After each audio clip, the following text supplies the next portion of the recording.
Ladies and gentlemen, lend me your ears and your eyes. Diva Divine Light, live from Brooklyn, New York. With no delaying for what you saying, yo. Said it with my 9 million with the dilly, yo. When I be on the mic, yes, I do my duty, yo. While up in the club, like we while in the studio. You don't wanna violate, nigga, really and truly, yo. My main thug, nigga named Julio, he moody, yo. I'm a nigga that'll slap me with the tulio.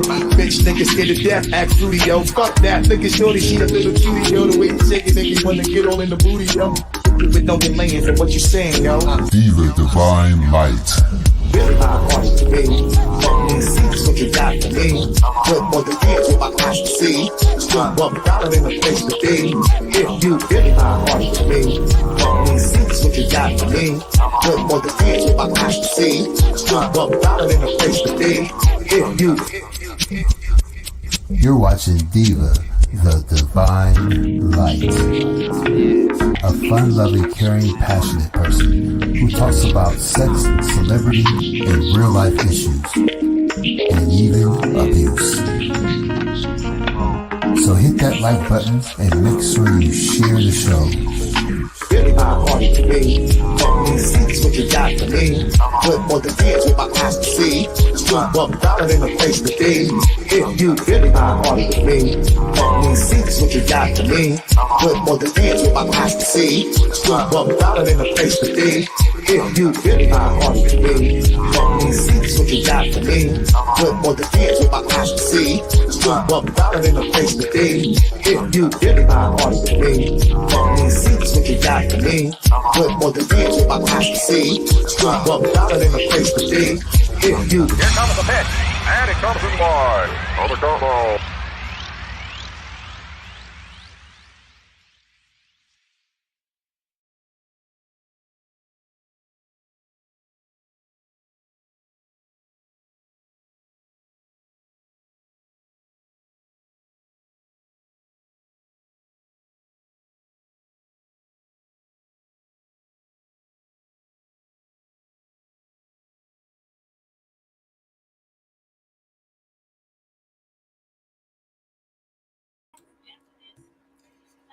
Hello, hello, hello, hello. Good morning. Good morning, everyone. Good evening to some, and good afternoon to some. How's everybody out there? I hope we're having a great day today. It is April 19, 2023. Can you believe it, guys? It was like Christmas the other day. I still can't get over how much time has passed already. It's crazy. So I hope everyone is doing good. I hope everyone is doing good today. How's everybody out there? Let me see. Let me shout out my peoples in the crew. OCOV in the building. Okay. Give me a second, guys.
Give me 1 second, guys. I'll be right with you. Mom stopped by for a second. Just give me 1 moment, okay?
Oh, sorry about that. Hold on.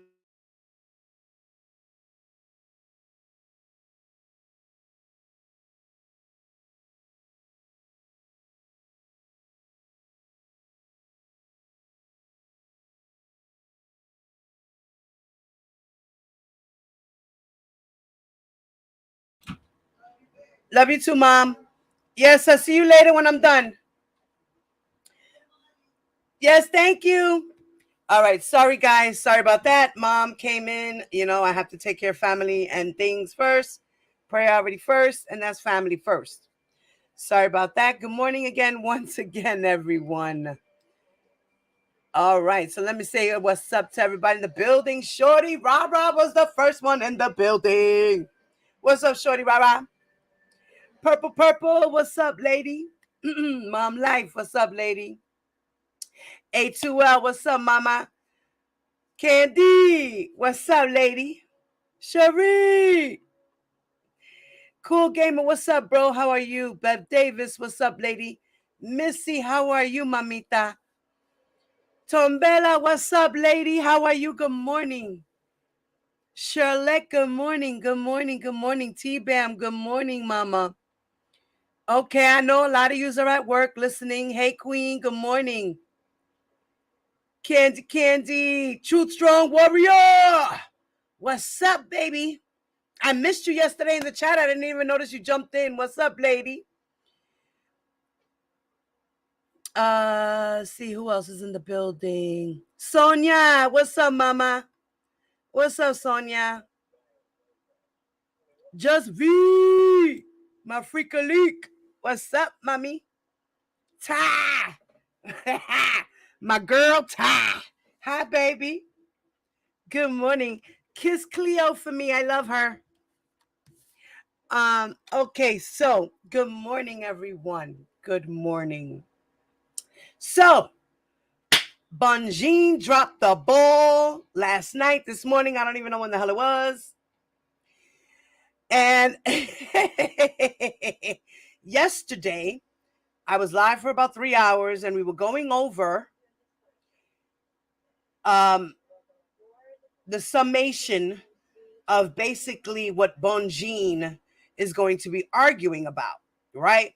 The subject matters and the things that she brought up in the district courts for Rkelly's appeal, which was denied. So now she's taking it to the Second Circuit.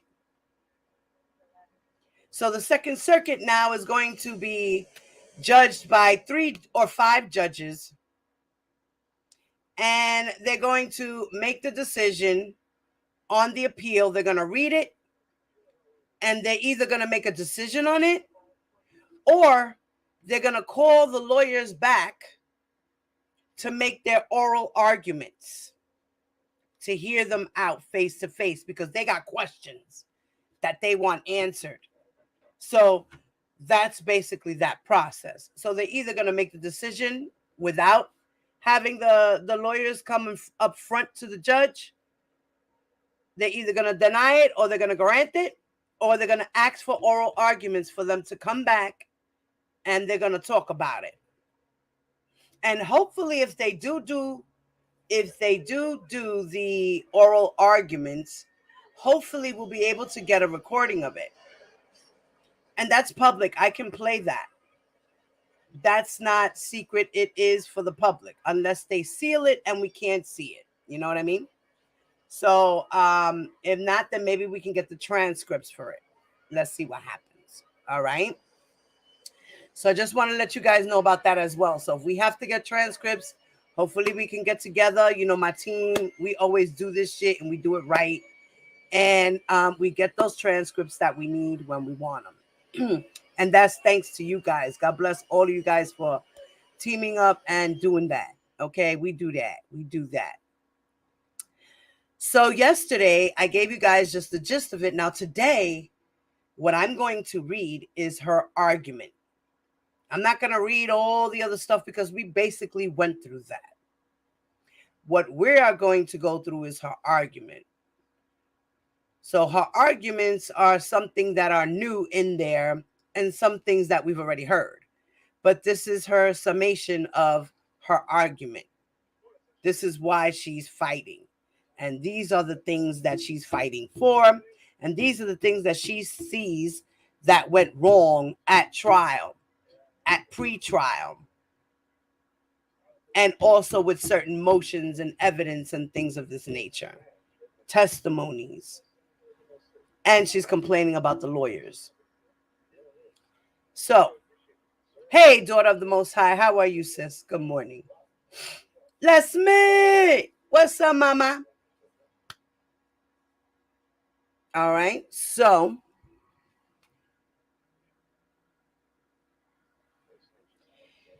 all right, let's okay,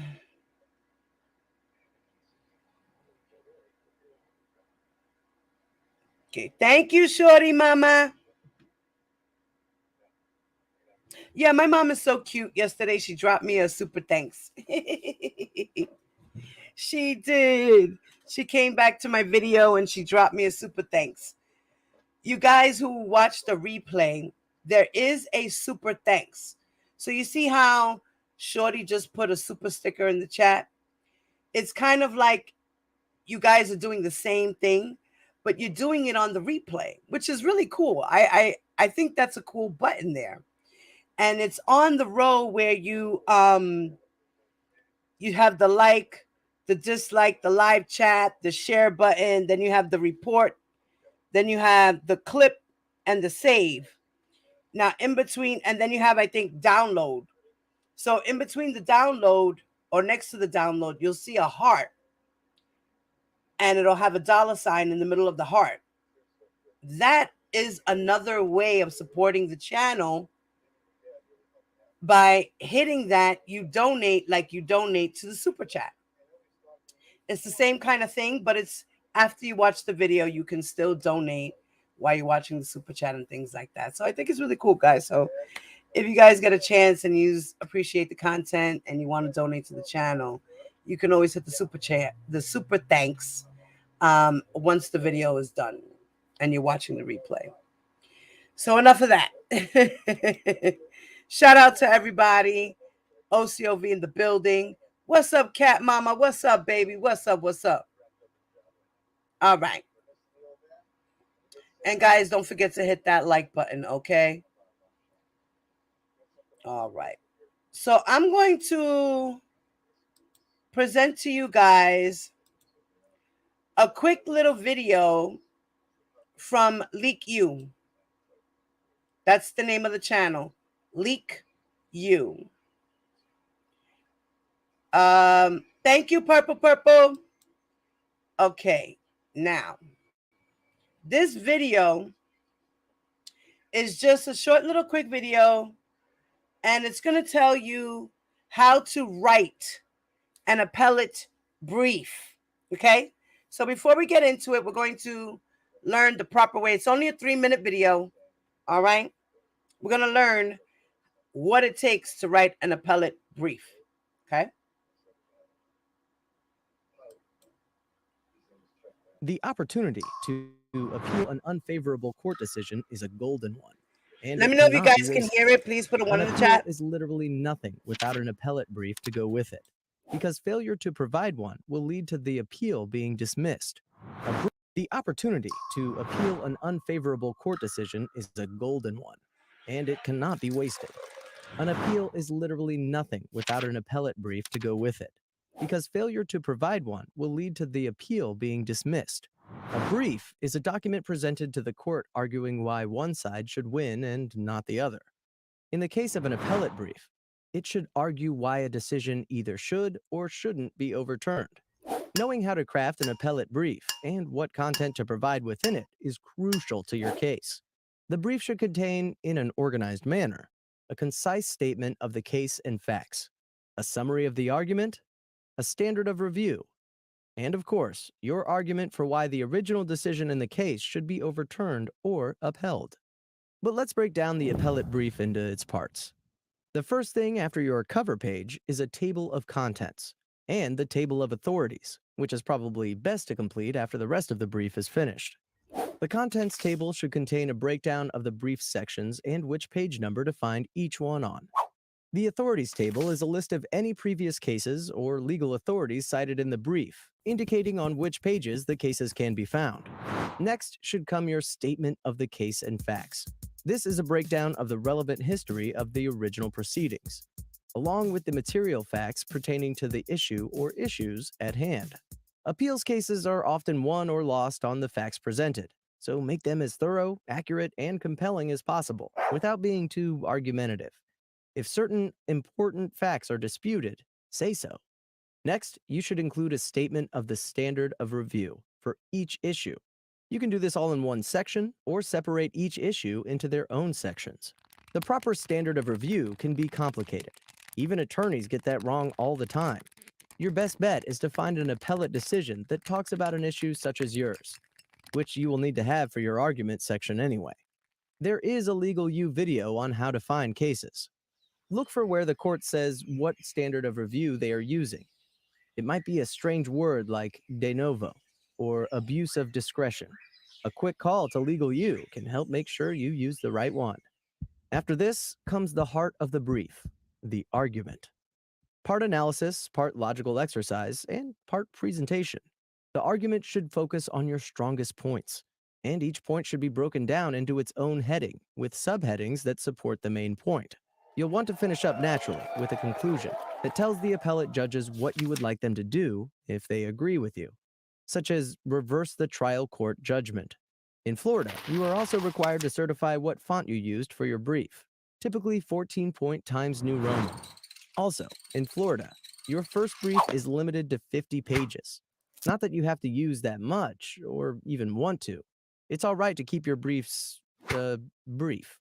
If you are the one who filed the appeal, you get a second brief called a reply brief. At most, that can be 15 pages. Sometimes an instructional video isn't enough, so Legal U also has example briefs, related resources, and live chat to make it enough. Legal U, where you are your own best lawyer.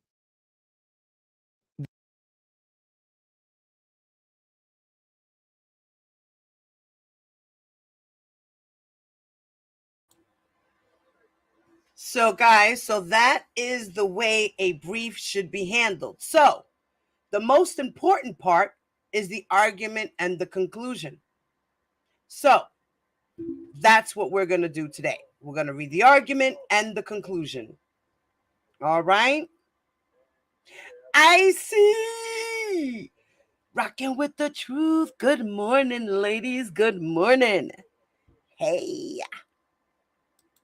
So, we are going to start. Let me share my screen.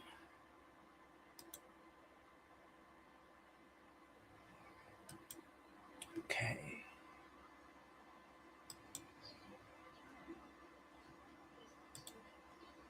Okay. All right. So this is the summary of her argument. We're not going to go through that. We're going to go straight to it. Okay. Okay.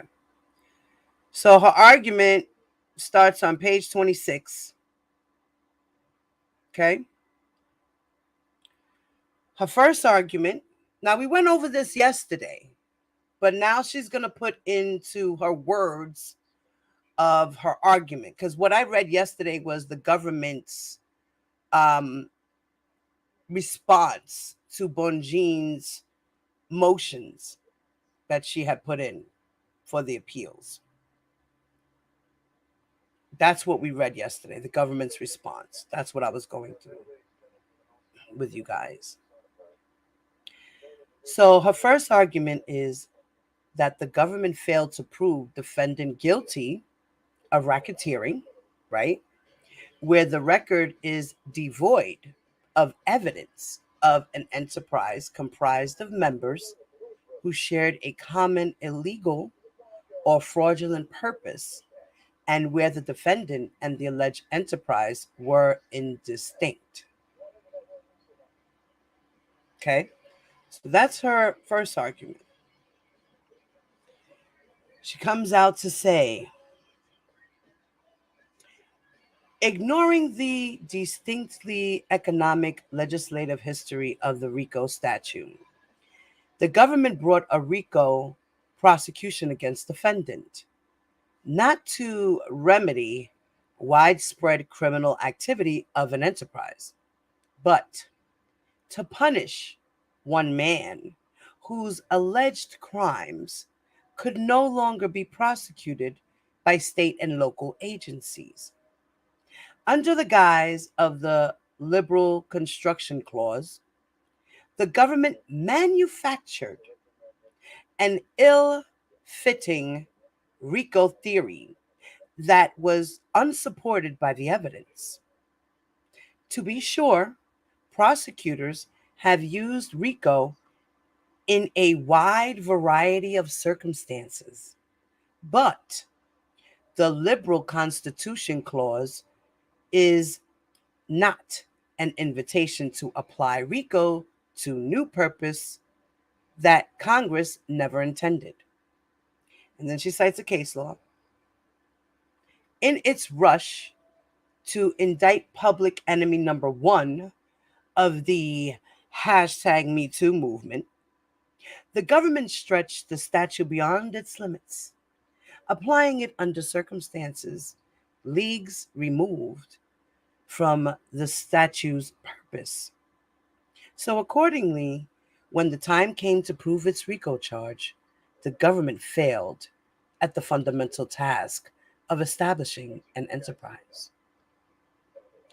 To convict a defendant of racketeering, the government must prove, at a minimum, the existence of an enterprise and a related pattern of racketeering activity. Viewing the evidence in the light most favorable to the government and drawing all inferences in its favor, this court must vacate defendant's conviction of racketeering where the government's evidence of a RICO enterprise was insufficient.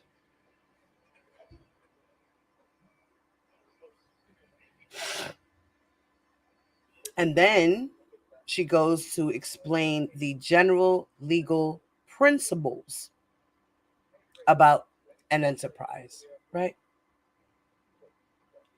An enterprise includes any individual, partnership, corporation, association, or other legal entity, and any union or group of individuals associated in fact, although not a legal entity. So the 18 USC 1961-4 title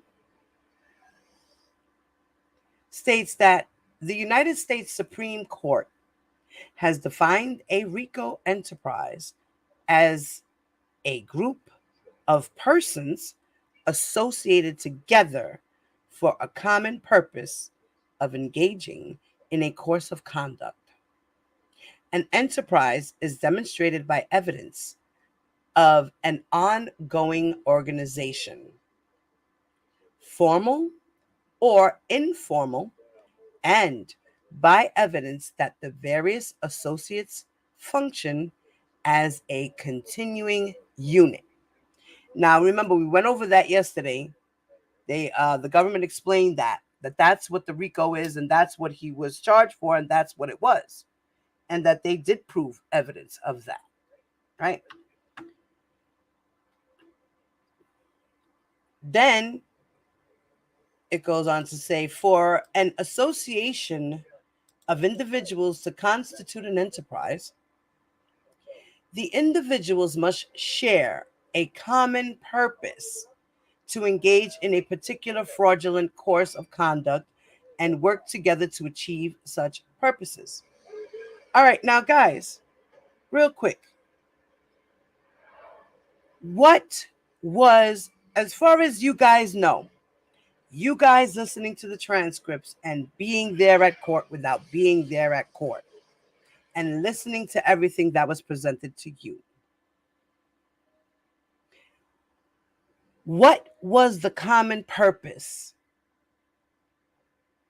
for Rkelly's enterprise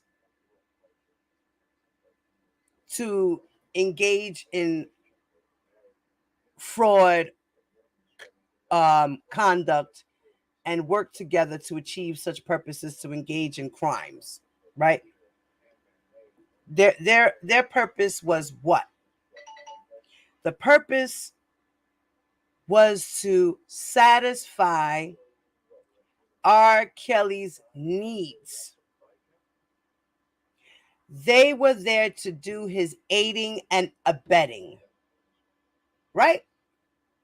And the common purpose was what? For him to have whatever he needed, right? Whether it be money, whether it be girls, whether it be drugs, whether it be clothes, whether it be video production. He had an enterprise that had a common ground to what? Work for the RSK enterprise to handle his business, whatever that pertained to. They all had a common purpose to protect this man and to please this man for whatever he needed. There was the common purpose. They grouped up together to work for this man to do whatever he needed. No matter what it was. Get him ice, get him a cigar, get him shoes, get him food. They all had a common purpose, and that was to please Rkelly. Work for him and take care of him. Protect him. Look out for him.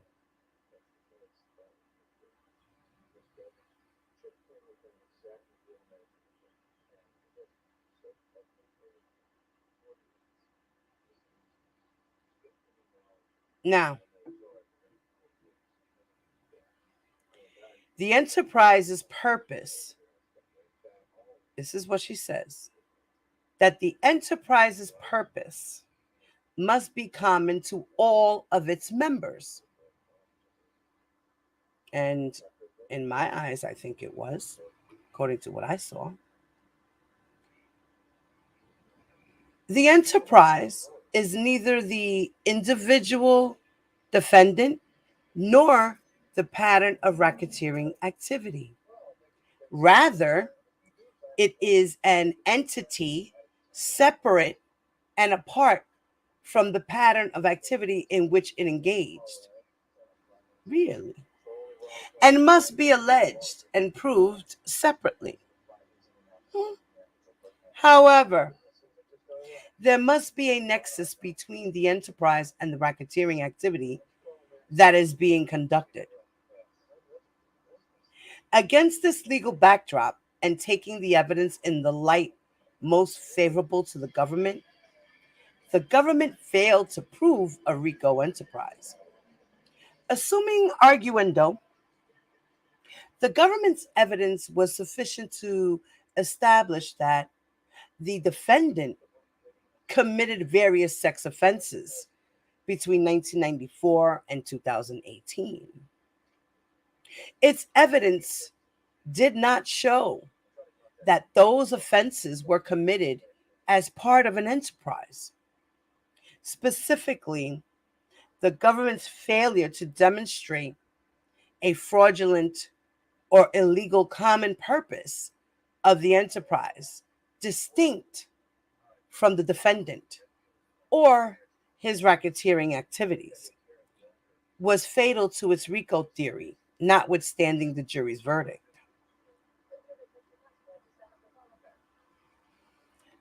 B. No common purpose to engage in a fraudulent or illegal course of action. In its third superseding indictment, the government alleged, inter alia, that the defendant, individuals he employed, and members of his entourage constituted a group of individuals associated in fact who functioned as a continuing unit for the common purpose of promoting defendant's music and brand and to recruit women and girls in illegal sexual activity with the defendant and to produce pornography and child pornography. Defendant does not dispute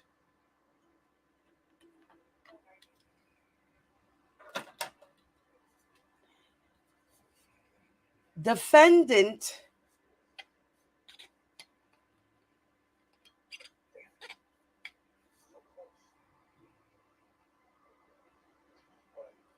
okay. Defendant does not dispute that during his 25-year recording career, he maintained a production company that employed dozens of people. Defendant's business was no different than other businesses, both in the music industry and elsewhere. Typical of a hugely famous recording artist, defendant employed managers, accountants, engineers, security personnel, drivers, runners, and personal assistants. Defendant concedes that people on his payroll or in his so-called entourage generally shared a common purpose of promoting his music. But the evidence failed to show that his employees shared a common purpose to recruit women and girls to engage in illegal sexual activity with the defendant or in the production of child pornography. Out of the gate, this RICO prosecution, excuse me, guys, was suspect, where the only person named in the indictment was the defendant. While the government is under no obligation to indict every member of a RICO enterprise, if the government lacks evidence to indict any other member of an alleged enterprise, it is a good sign that no RICO enterprise exists. Now, the government banned about the buzzwords of a legitimate RICO prosecution, quick to label everyone and anyone in defendant's orbit as part of his inner circle, but came up short on actual evidence of an inner circle of people who carried out the purposes, the so-called enterprise, of the 45 government witnesses. Only 8 former employees testified. None offered testimony establishing personal knowledge of defendants' purported illegal sexual conduct, let alone knowing facilitation of it. Despite repeated references to defendants' inner circle, which connotes a small group of individuals close to the leader of a group, the government's enterprise evidence came largely from a handful of low-level employees. These employees were consistent in their account of working for defendant. They largely just followed rules. Some, arguably, strange but not inherently illegal. They were not privy to defendant's sex life or the details of his relationships. Most importantly, they never agreed to assist or help the defendant engage in illegal sexual conduct of any kind. Quite the opposite. For example, personal assistants Suzette and Alicette expressed concern about how defendant treated some of his live-in girlfriends. And both women worked for the defendant for short periods of time. Cheryl Mack quit her job the very next day after meeting Jane and observing her interactions with the defendant. The district court makes much of testimony that employees would sometimes pass defendant's phone number along to women. Not a single employee testified that they ever knowingly provided defendant's phone number to a minor or were asked. That's not true. Didn't one of the guys say that they were writing numbers down on a table and they would rip them up and they would fold up the numbers and they would keep it in the bag or in their pocket or whatever? And then as the girls would come along, they would pass them out, or if not, they would have little business cards and write his number on them, or index cards or something like that, and write his number on them and hand them out. What is she talking about? She's just doing her job. She's just doing her job. So the district court makes much of testimony that employees would sometimes pass defendant's phone number along to women. Not a single employee testified that they ever knowingly provided defendant's phone number to a minor or were asked. The record fails to show that there was an expectation to recruit underage girls or that any employee received a benefit for doing so. Indeed, both Anthony Navarro and Tom Arnold denied ever providing defendant's phone number to underage girls or driving any women who appeared to be minors.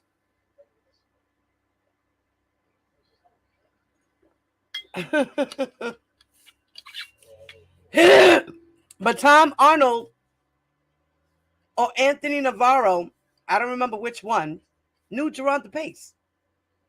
And she was underage. But maybe they didn't know that she was underage. But they knew of her. And she was definitely underage.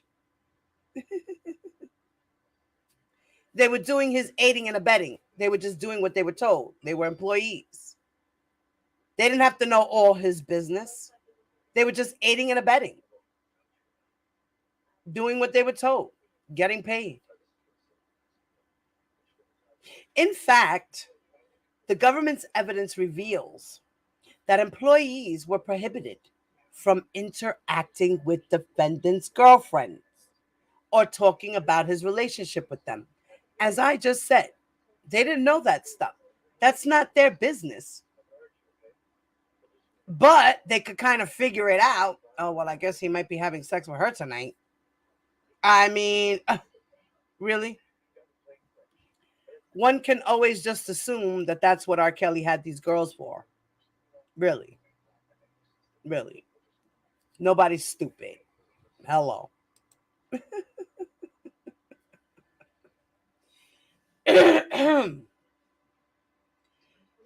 So, Geronda testified that defendant instructed her to continue to tell people that she was 19 after he learned she was 16.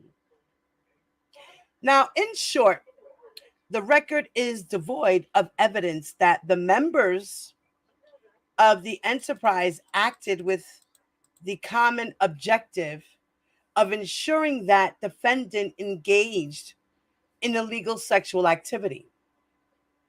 Rather, the evidence showed that whatever illegal sexual activity in which the defendant engaged was concealed from his employees. And he took measures to keep his personal sexual life secret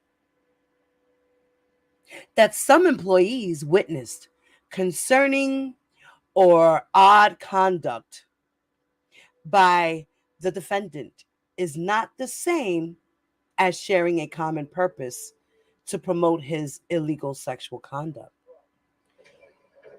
Almost conceding that evidence of an enterprise was insufficient, the district court held that the government was not required to show a common purpose of illegal or fraudulent activity, so long as the persons associated, in fact, share any common purpose, including the entirely legal purpose of promoting defendant's music and brand. Not so. As held in Satinwood, remember we spoke about that case yesterday, that for an association of individuals to constitute an enterprise, the individuals must share a common purpose to engage in a particular fraudulent course of conduct and work together to achieve such purposes.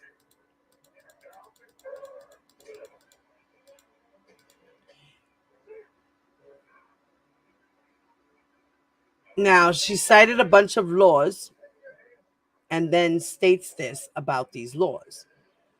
All those laws are all generally holding that to constitute an enterprise, the association of individuals must share a common purpose to engage in a fraudulent or illegal course of conduct. Then she says, thus, for the government to prove an enterprise here, it was required to prove that defendant and all members of the so-called association, in fact, enterprise, came together with the common purpose of recruiting women and girls to engage in illegal sexual activity, not merely the broader purpose of promoting defendant's musical brand. In an instructive case, she cites a case, and in this case, the plaintiff brought a putative class action against First Premier Bank, alleging RICO violations. And the plaintiff charged that the First Premier Bank a formal legal entity, belonged to the automated clearinghouse network, a payment processing system that processed unlawful automated clearinghouse transactions on behalf of payday lenders. And in this case, the plaintiff argued that inter alia, that the automated clearinghouse network constituted an enterprise consisting of originators, various depository financial institutions that received automated clearing house transactions, instructions, and the ACH operators and third-party service providers, all of which shared the common lawful purpose of facilitating batch processing of electronic payments for and between participating depository financial institutions. So the court concluded that the ACH network described by the plaintiff did not constitute an enterprise for RICO purposes because it did not share a common purpose to engage in a particular fraudulent course of conduct and work together to achieve such purposes, which was fatal to its claim. And then she's going to cite other case laws here. And these case laws are talking about affirming dismissal of association in fact RICO claim, where the amended complaint admitted that certain participants in the purported enterprise were not aware of deceptive practices at issue. And then she cites another case law.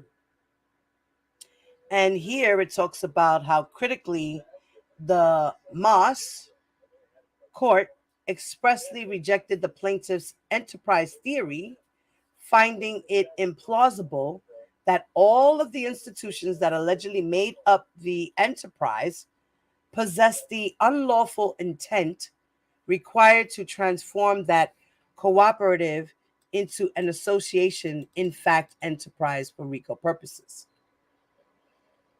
Then she states another case law where it's citing about dismissing RICO claims that allege that defendants used the mortgage electronic registration system to conceal unlawful mortgage transfers between plaintiff failed to show coordinated activity to jointly achieve a common fraudulent purpose.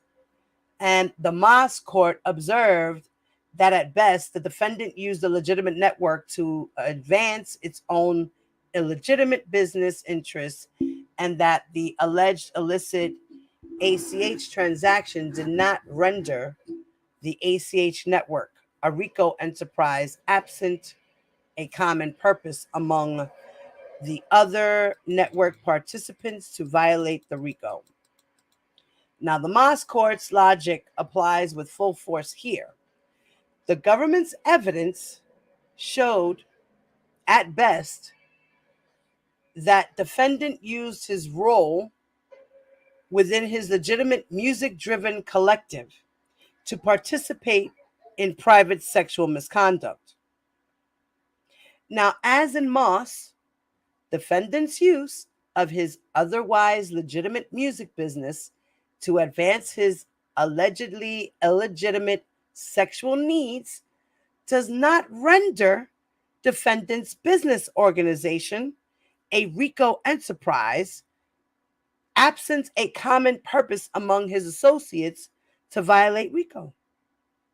The defendant's employees shared an abstract purpose of promoting defendant's music and brand, and does not satisfy the common purpose requirement, since there still must exist a nexus between the objective of the enterprise and the racketeering activity.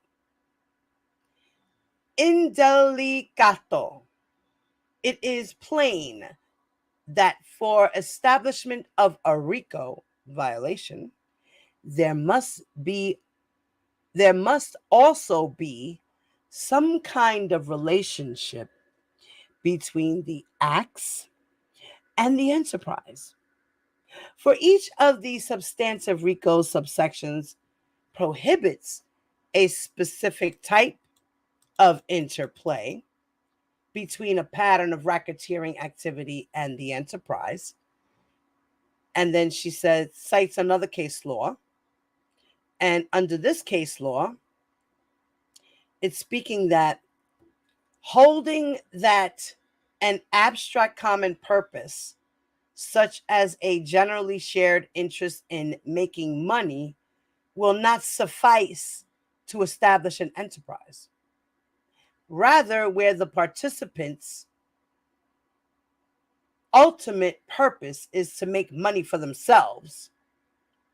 So a RICO plaintiff must plausibly allege that the participants share the purpose of enriching themselves through a particular criminal course of conduct. Of course, they were all enriching themselves.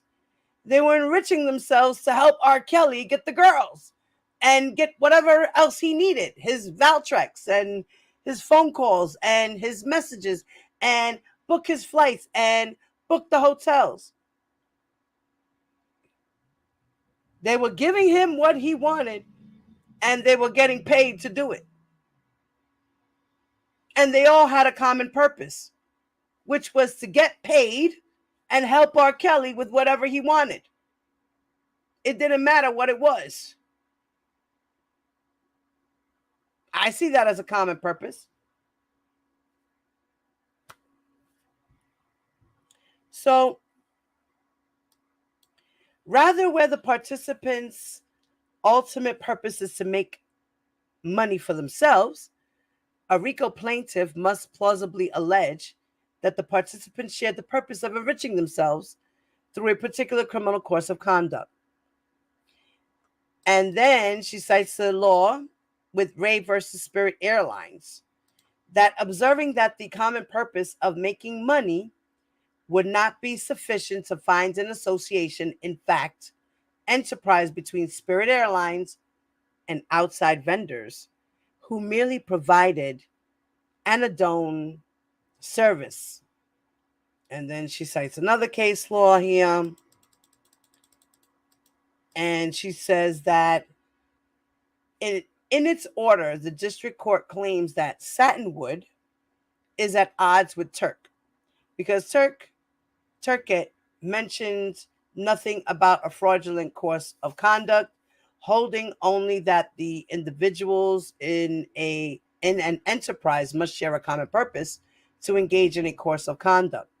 So a closer look at Turkett strongly suggests that the Supreme Court presumed illegality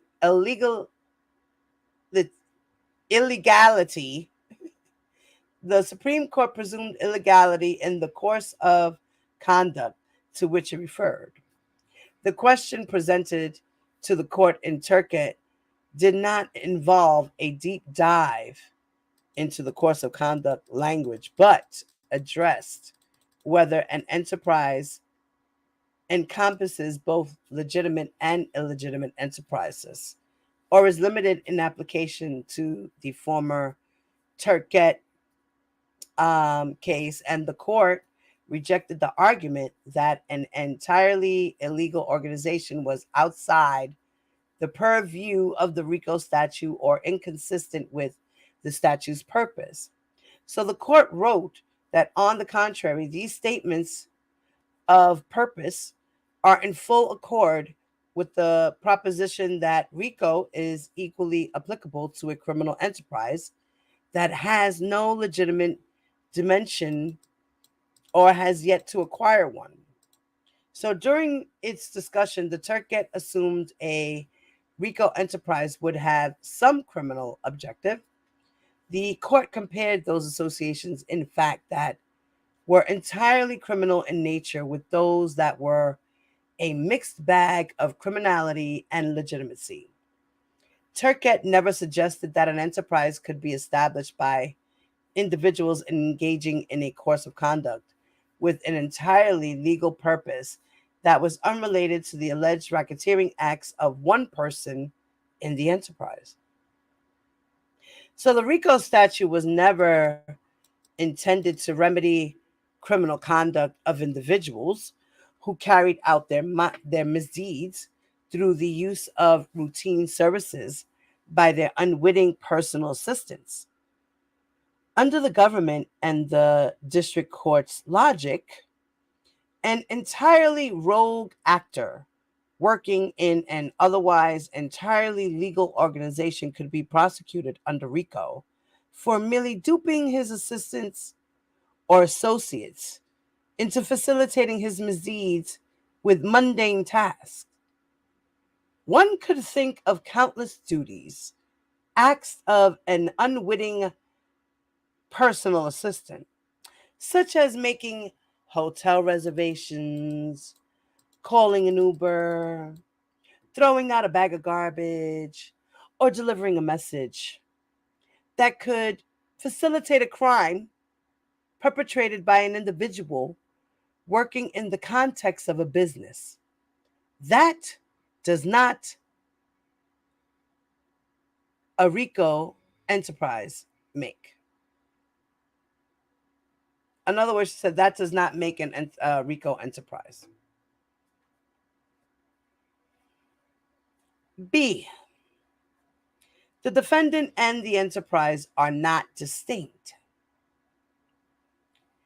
Relatedly, the government's evidence of a RICO enterprise was insufficient because defendant is indistinct from the enterprise. For 1962C purposes, the person charged with the RICO violation and the alleged enterprise must be separate and distinct from one another. So she cites a case law where it talks about holding that one must and prove the existence of two distinct entities. One, a person, and two, an enterprise. That is not simply the same person referred to by a different name. This requirement flows from the statutory mandate that a person who engaged in a pattern of racketeering activity must be employed by or associated with the enterprise. And then she talks about Satinwood again, and another case law there, and another case law.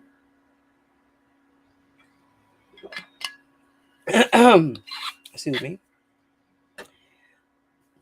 An entity cannot simultaneously be the enterprise and the person who conducts its affairs.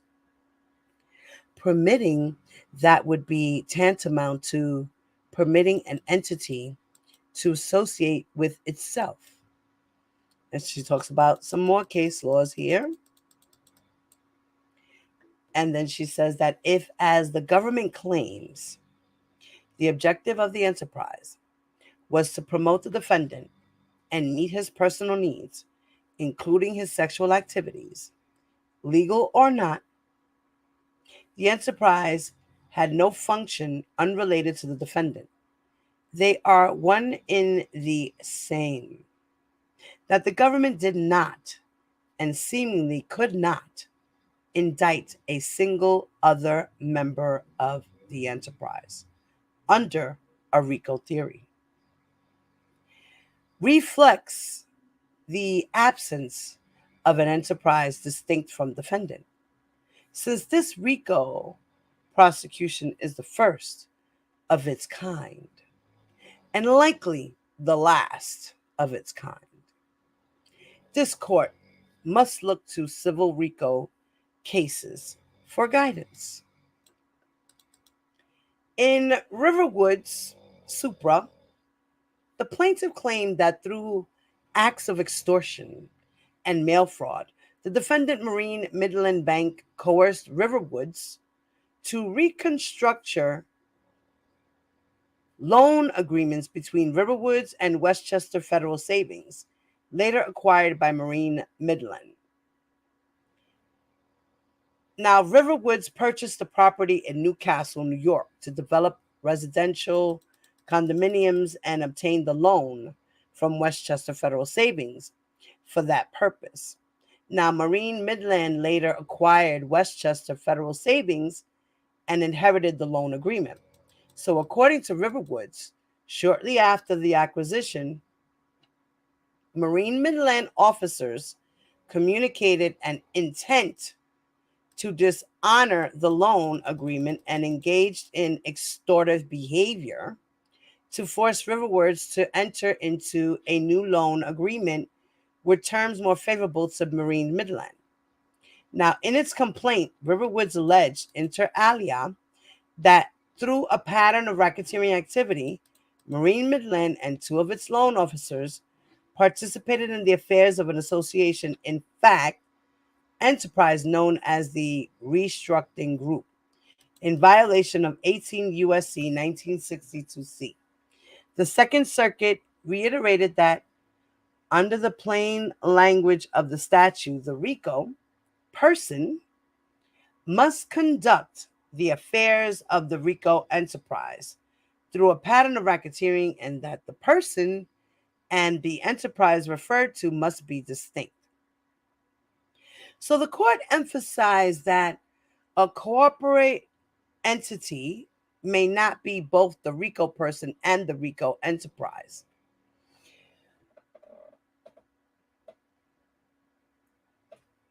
So she's saying that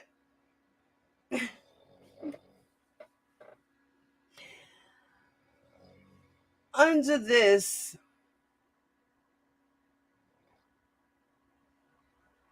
two people can't be the RICO person and the RICO enterprise.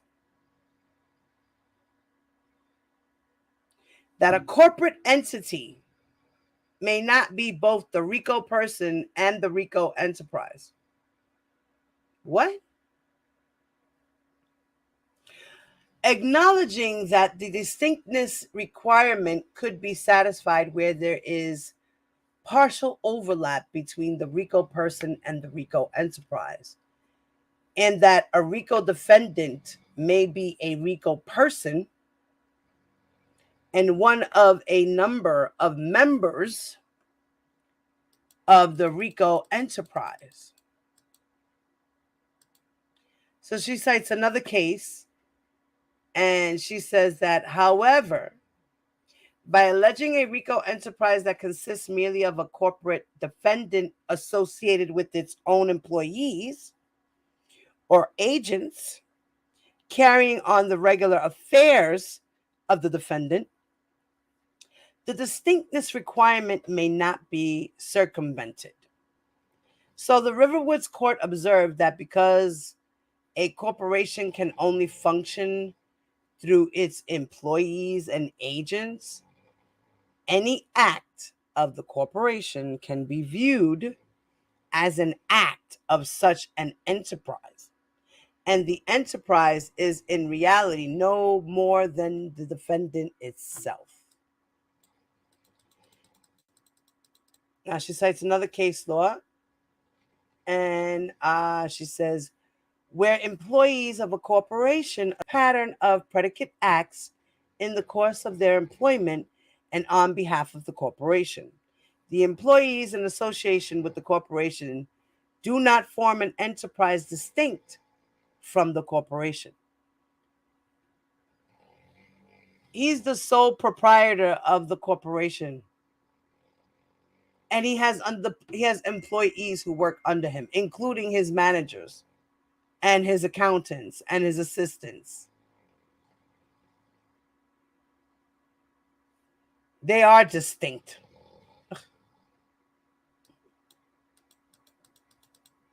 So, the Second Circuit reached a similar conclusion in Discon Inc. versus 9X, right? 9X Corp. Now there, Discon Inc. was a New York corporation whose primary business was to provide removal service to telephone companies Discon argued that the defendant 9X, a holding company that controlled subsidiaries MECO and Nitel, collectively the 9X defendants conspired with AT&T Technologies to eliminate Discon from the market removal service by defrauding the public. Now, Discon sued the 9X defendants for civil RICO, alleging that the 9X group, which consisted of 9X MECO and Nitel, were three separate corporate persons that conducted the affairs of the 9X group enterprise through a number of illegal predicate acts. The Second Circuit observed that the distinctiveness requirement could not be circumvented by alleging a RICO enterprise that consists merely of a corporate defendant associated with its own employees or agents carrying on the regular affairs of the defendant. The Second Circuit stated that employees of a corporation associate together to commit a pattern of predicate acts in the course of their employment and on behalf of the corporation. The employees and associated with the corporation do not form an enterprise distinct from the corporation. The court observed that, like the defendants in Riverwood, 9X MECO and Nitel operated within a unified corporate structure. And even though they were legally separated entities, the relationship between 9X MECO and Nitel was not substantially different from that between the loan officers in Riverwoods in comparison to the bank. In both cases, the individual defendants were acting within the scope of single corporate structure, guided by a single corporate consciousness. And then she cites another law and saying that finding no enterprise distinct from the person where the defendant bank, its holding company, and three employees were not associated in any manner apart from the activities of the bank. So, applying the rules of the foreseen cases, the government failed to prove an enterprise distinct from the defendant. So, by alleging a RICO enterprise that consists of the defendant and his own employees / agents carrying on his affairs, namely promoting his brand, his music, and even assuming arguendo his sexual needs, the government fails to satisfy the distinctness requirement. Put differently, because the government alleged that defendants' employees associated together for no purpose other than to carry out defendant's needs, including his illegal sexual activity. So the employees did not form an enterprise distinct from the defendant. Defendant and the alleged enterprise were one and the same. In sum, the government's theory of a RICO enterprise was flawed from the start. The government's evidence, taken in its best light, showed only that the defendant employed a collective of people over his 25 plus year career who promoted his career and his music. They did not share an objective to commit sex crimes against women and girls. Accordingly, the government failed to prove an enterprise, and defendant's racketeering conviction must be vacated. So, Bonjean is saying that because the enterprise was not separate from Rkelly, they were just people working for him. And being that they're not charged together in a RICO, does not mean he had an enterprise, because you can't have a sole proprietor of a business under him, working for him to give him his needs and wants as an enterprise, a criminal enterprise, because they didn't know that he would be using these girls for sex. So you can't include them as an enterprise because they didn't know that they would be committing criminal acts. They were just giving him what he wanted as an employee. It's not like Rkelly said, listen, I need you to go give that girl her number, okay?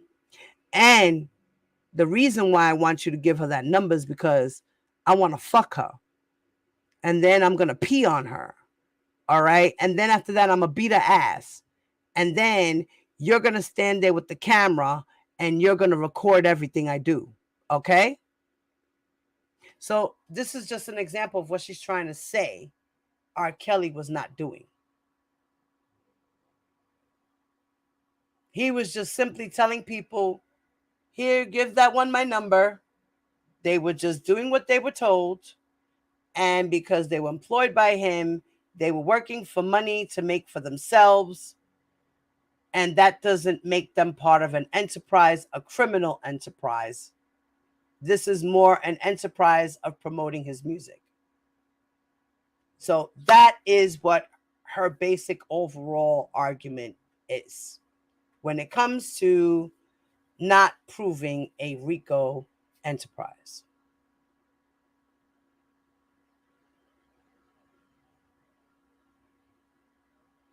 Okay? This is her argument. This is her argument, guys. Crazy.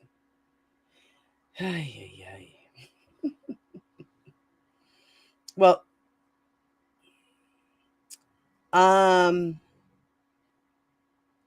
give me a couple of seconds. I need to take a quick lady run break, you know?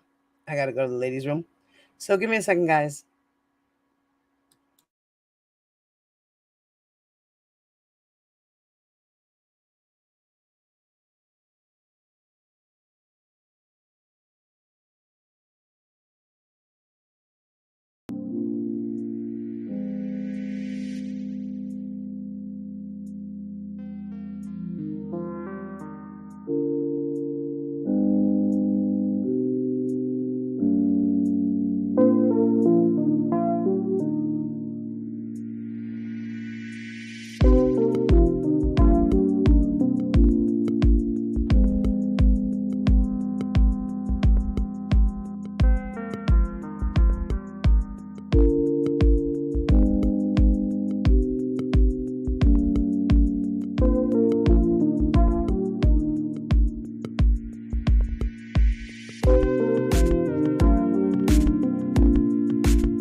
Okay, I'm back.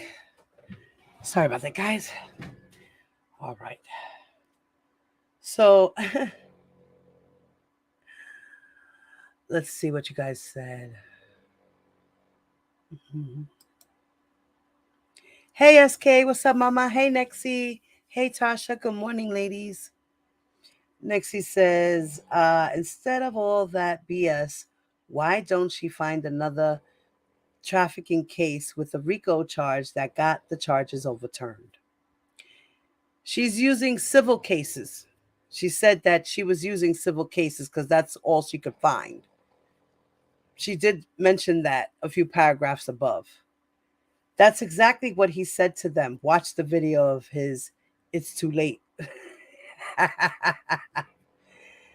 BS, the prosecution made sure to go back to the 90s to prove that everybody was in the know of what to do with his number, and for that purpose. Come on, appellate court, throw this BS out the front door.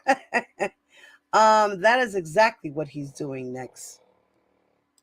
Okay?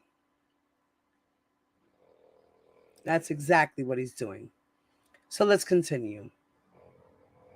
So now her second point is the government's evidence was insufficient to prove defendant guilty of violating the Mann Act as to Jane.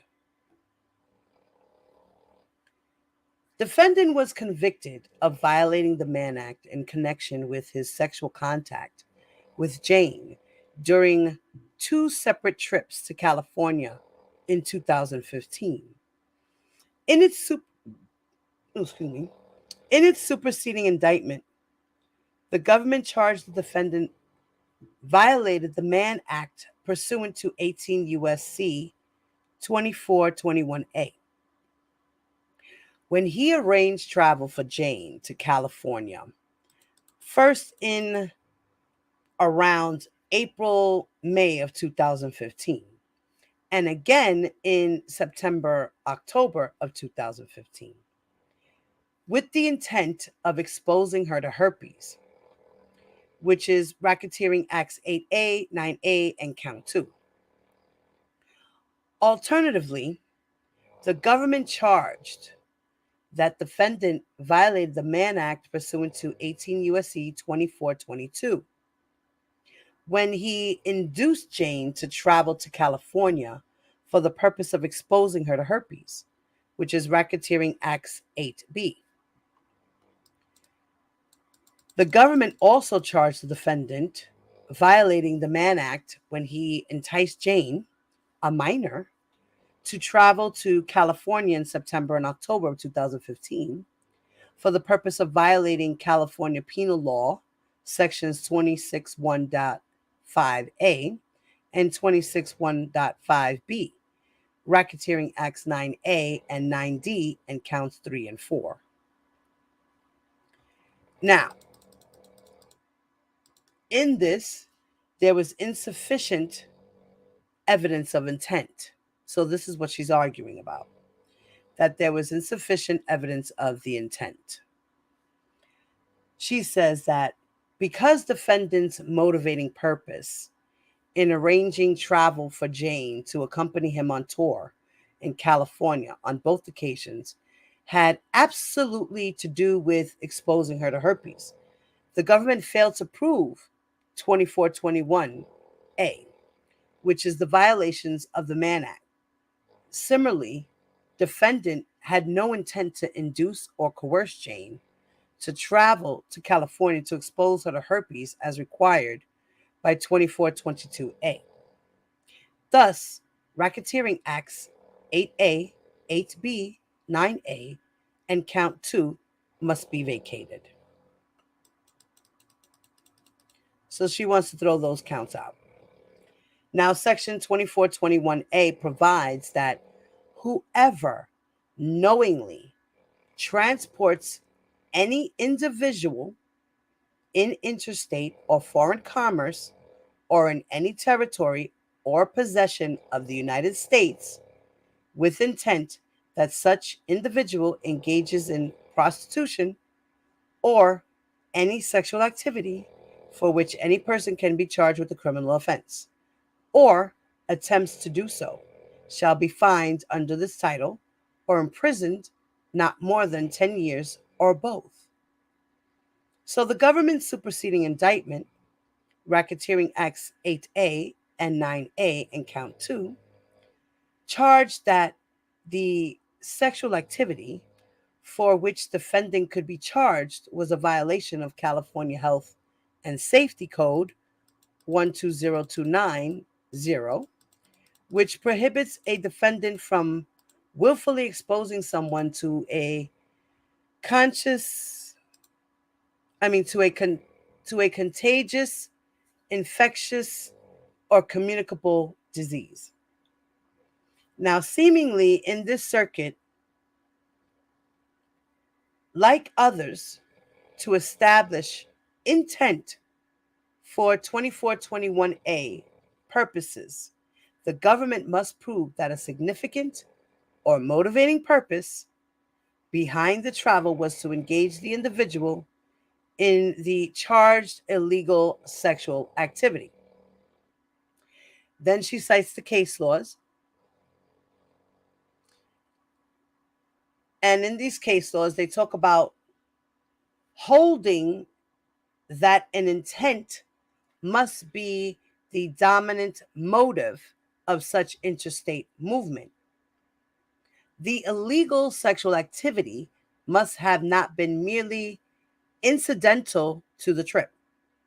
So, under the significant or motivating purpose standard, the government's evidence of intent was insufficient because the record fails to show that defendant intended to transport Jane to California at any time for the purpose of exposing her to herpes, the prohibited sexual activity charged.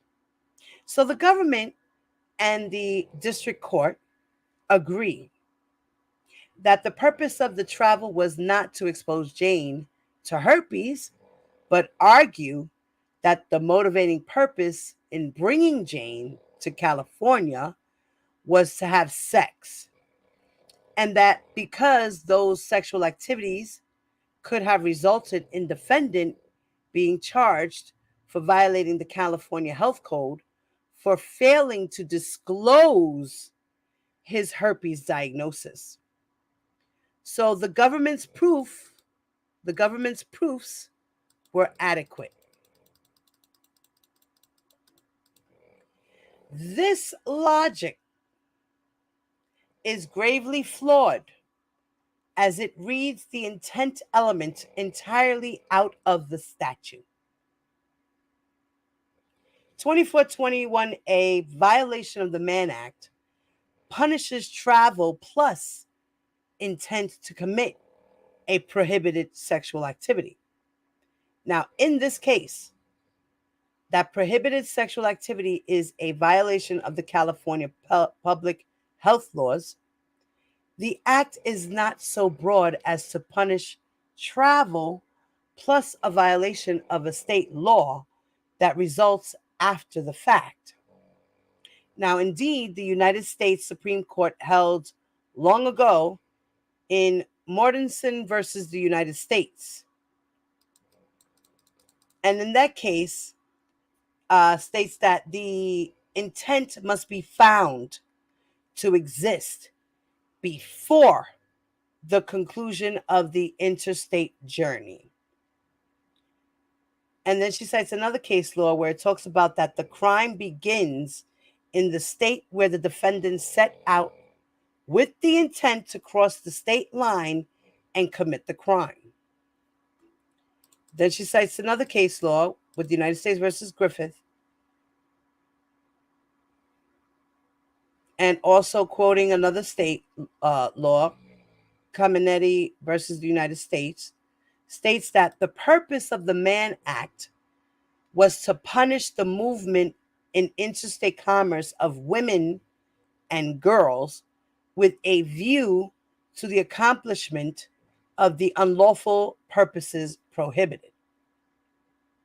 So the district court is simply wrong when it suggests that to satisfy the intent element, a general intent to engage in legal sex that ultimately could be charged for reasons entirely unrelated to the original intent of the travel satisfies the elements of 2421A violation.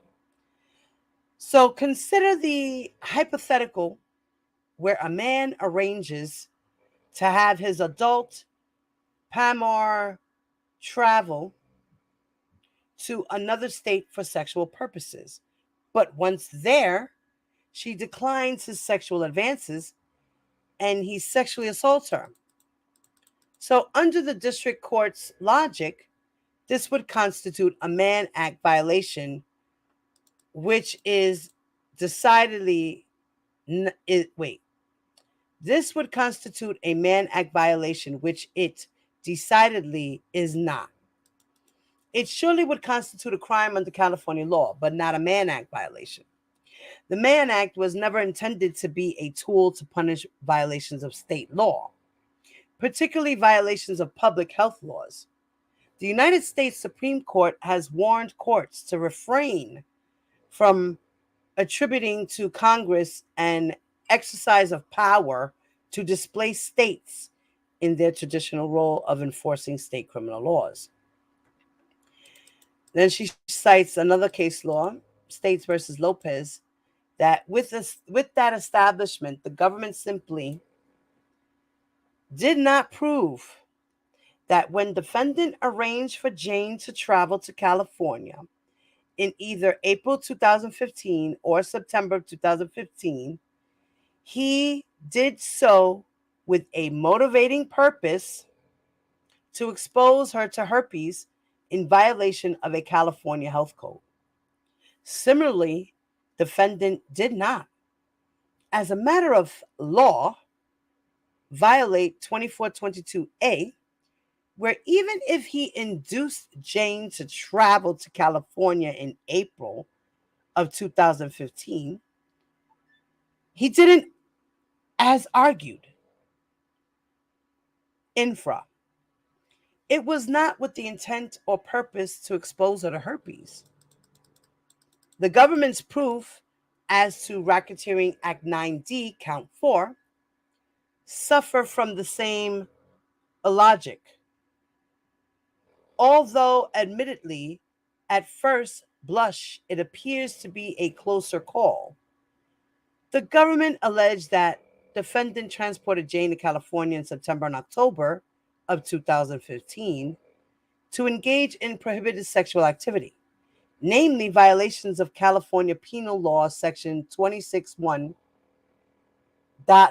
and 261.5B, where unlawful sexual intercourse with a person under 18 years old.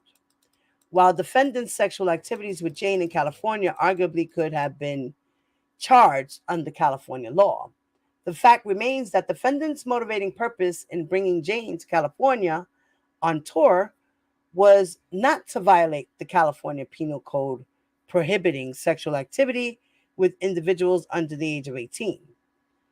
Defendant and Jane had a consensual and legal sexual relationship in Illinois. Defendant's purpose in traveling to California was to perform, and he arranged for his girlfriend to go with him. Jane herself admitted that the reason for the travel was for him to perform at his shows.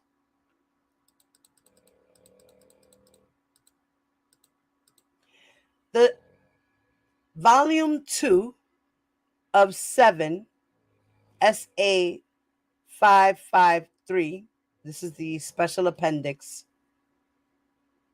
553, is where she's showing that she's explaining this in her brief here, right?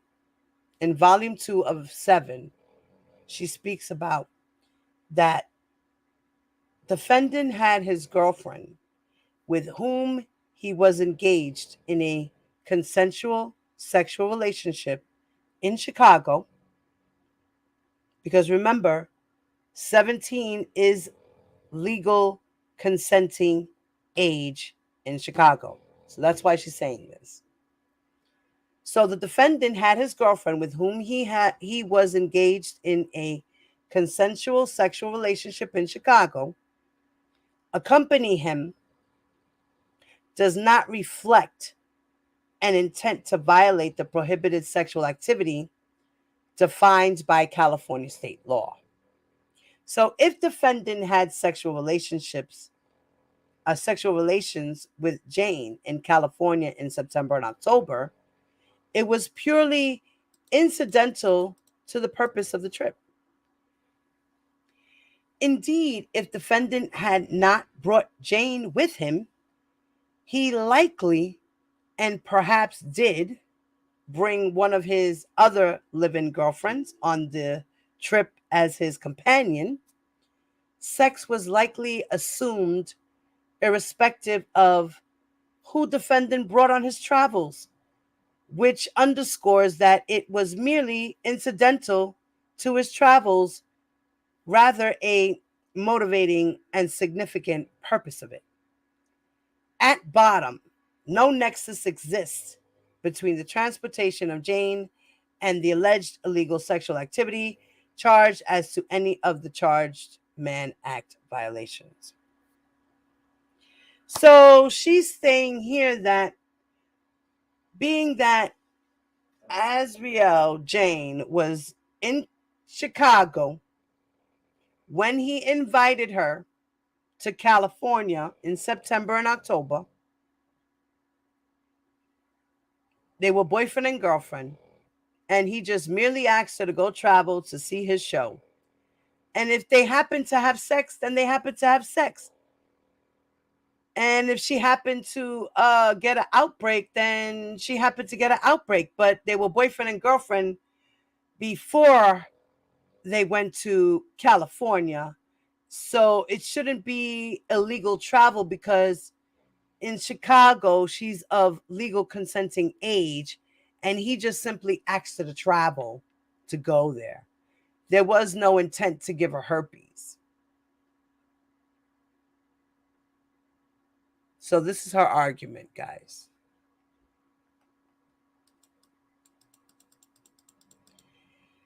Then she says her next argument is that insufficient evidence of coercion or enticement.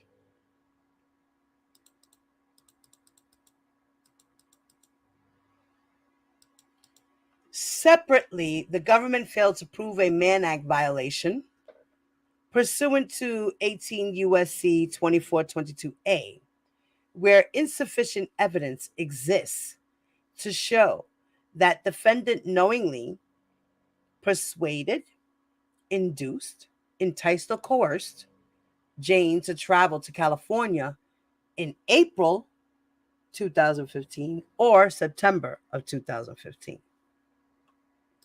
So now she's going to explain that how April and May of 2015 trip to California, the government's evidence showed that defendant invited Jane to come see him perform in California after they commenced an intimate relationship in Florida.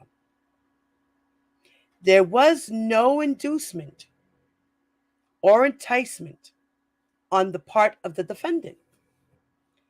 Indeed, Jane's testimony and contemporaneous text messages between Jane and her mother reflect Government Exhibit 2233A, where she speaks about it in her Volume 1 of 7, Special Appendix 4, 177, that at the direction of her mother, Jane deceived defendant about her age and carried out a plan to meet him and engage him in a relationship, not the other way around. To be clear, defendant concedes that Neither Jane nor her mother's conduct, no matter how troubling, would be a defense to this charge if defendant did, in fact, induce or entice Jane to travel to California for illegal sexual activity. But the evidence shows only that defendant invited Jane to travel to California to attend a concert, reasonably believing her to be 18 years of age, and she accepted. So after attending one of defendant's performances with her parents in Orlando on April 11, 2015, Jane's mother obtained defendant's phone number and began communicating with defendant, posing as her daughter. And she speaks about that in her volume 2 of 7 of her special appendix, 444.3 and 444. She says that Jane eventually communicated directly with the defendant via FaceTime and told him she was 18 years of age. Jane did not reveal her true age until months later.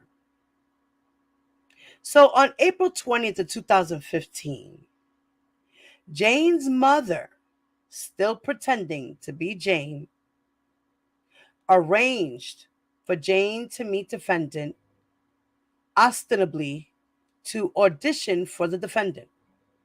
However, Jane and her mother were aware that defendant, believing Jane to be 18, was also interested in Jane sexually. In one text, Jane's mother texts her daughter stating, "This man's trying to screw, but I'm trying to make it business. He knows you're a singer, but he ain't playing.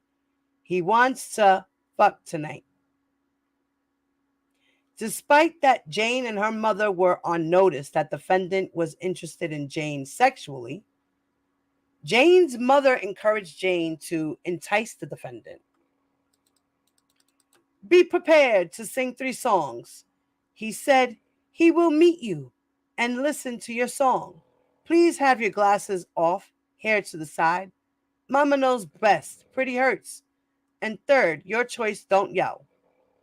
Put on a show. Dance. Grab his hand. Shimmy. Wiggle. Sit on his lap. Entice him. While singing, it's all about performance. This is your chance and opportunity. Don't blow it." Jane's mother even told Jane not to look grown. After their first encounter, Jane and defendant continued to text at the encouragement of Jane's mother, and defendant eventually invited Jane if she wanted to attend his concert in California. Jane reported back to her mother.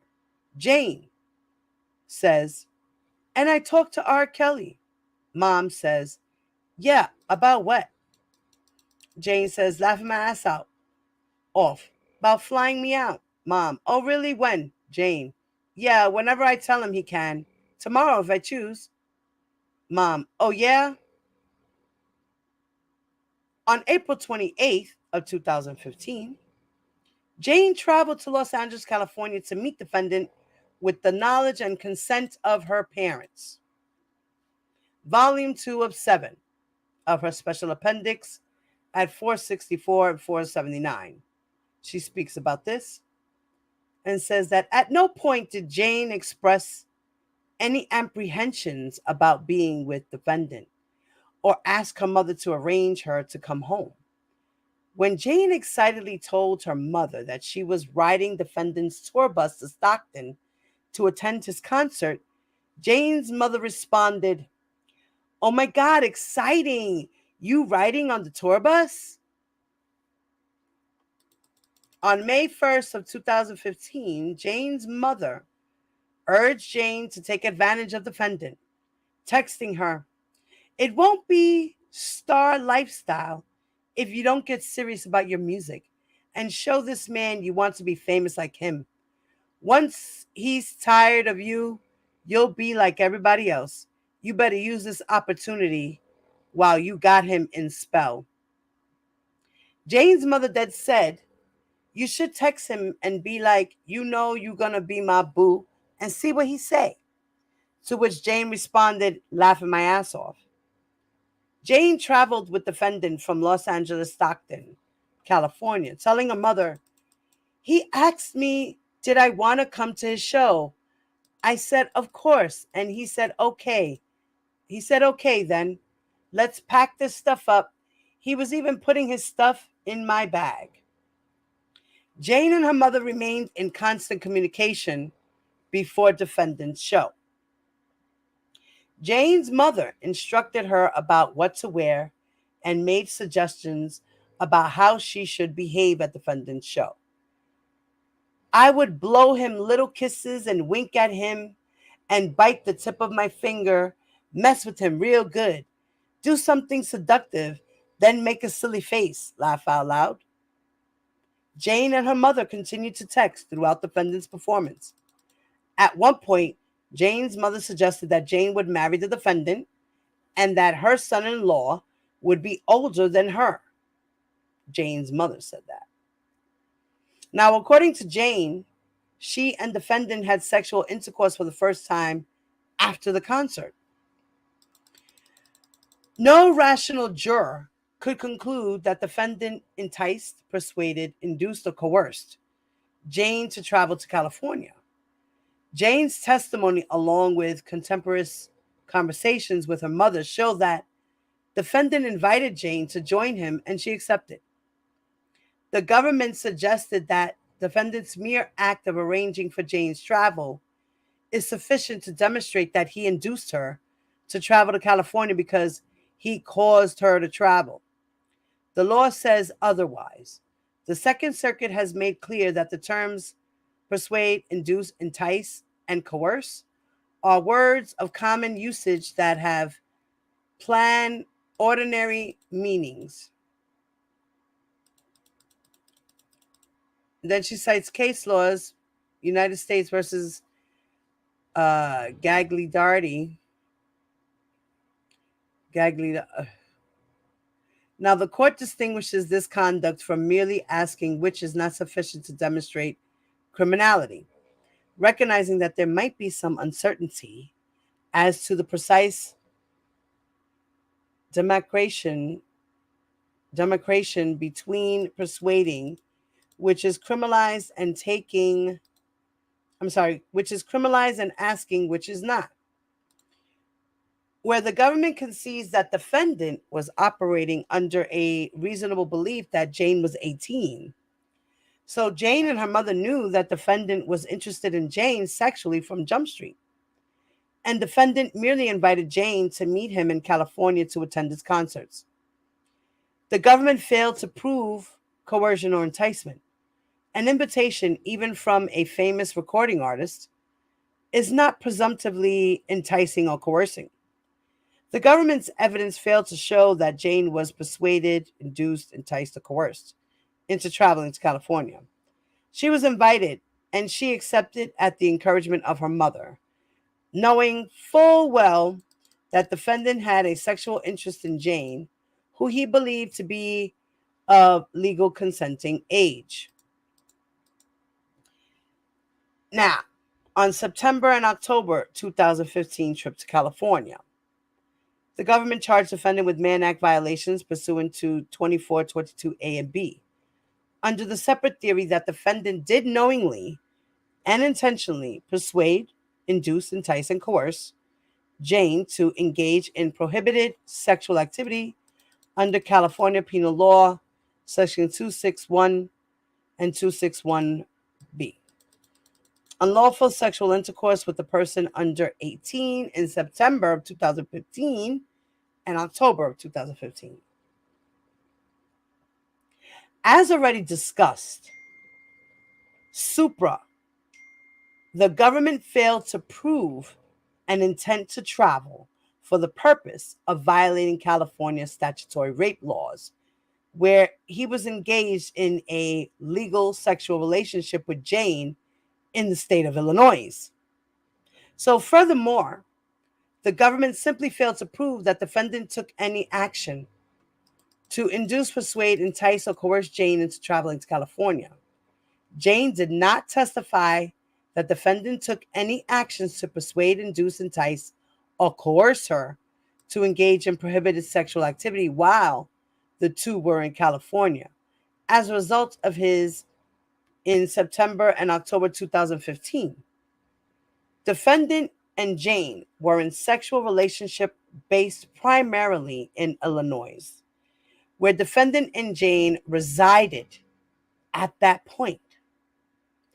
Although Jane testified that defendant had already started engaging in a controlling fashion, she did not testify that he coerced or enticed her to accompany him on tour. Jane traveled with defendant to numerous states as one of his partners. She went consensually and voluntarily and remained defendant's partner until 2019. Defendant did not have to induce, persuade, entice, or coerce Jane to travel to California for prohibited sexual activity, even if Jane later characterized the relationship as abusive. The government's Mann Act theories were defective from the start, where the government distorted the purpose of the act and stretched its commerce power beyond all limits, making it difficult to imagine a scenario where the federal government could not exert its control into traditional areas of state control. The government's proof, as a matter of law, were insufficient, and this court must vacate defendant's convictions for racketeering 8 and 9, counts 2 through 5.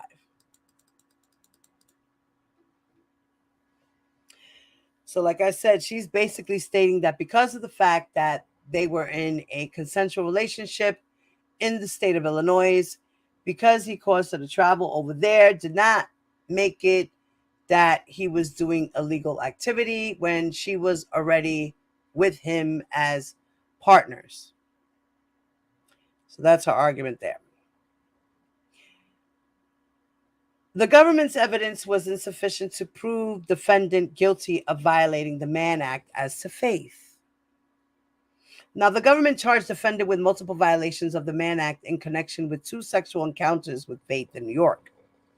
Specifically, the government charged defendant with violating 18 U.S.C. 2421A and 2422A in connection with a sexual encounter that occurred in New York on May 18, 2017. Racketeering Acts 12A and 12B and counts 6 and 7, and another encounter that occurred on February 2nd of 2018. Racketeering Acts 14A and 14B and counts 8 and 9. So as to Faith, insufficient evidence of the intent. So racketeering 12A and 14A, counts 6 and 8, charge that defendant transported Faith to New York on 2 separate occasions, May 18, 2017 and February 2nd, 2018, with the intent to engage her in sexual activity that would expose her to herpes in violation of New York Penal Law Section 120.20, which is reckless endangerment, and Public Health Law Section 2307, knowing exposure of infectious venereal diseases. So because there is no link connecting defendant's transportation of Faith with an intent to expose her to herpes, defendant cannot, as matter of law, be guilty of the charged 2421A violation. As discussed at length, supra, the government must prove that the charged illegal sexual activity is a significant or motivating purpose behind the transportation, because the defendant's purported violation of a New York public health law prohibiting him from exposing a partner to herpes and reckless endangerment was incidental to Faith's trip, rather than a motivating purpose in transporting Faith to New York. The intent requirement of the statute cannot be sustained. As previously discussed, defendant must possess an intent to carry out the prohibited sexual conduct prior to the travel. The government misled the jury concerning the law, which would explain why the jury returned guilty verdicts on these counts. When it argued that defendant transported Faith to New York for the purpose of sex, the only remaining issue is whether the sexual activity that he brought her here for was illegal, and it was. This argument falsely suggested that the government only needed to show a general intent to transport Faith to New York for sex, irrespective of whether he possessed an intent to engage in illegal sexual activity. As addressed supra, the government proves a section 2421A by showing transportation plus intent to commit unlawful sexual activity, not intent to commit. So lawful sexual behavior that may result in illegal conduct. Thus, the government was required to show the motivating purpose behind defendant's transportation of Faith was to expose her to venereal disease in violation of specific events charged. The same is true in connection with the 2422A offense, where even if the government showed that defendant persuaded, induced, enticed, or coerced Faith to travel to New York, his motivating purpose in doing so was not an intent to expose her to herpes.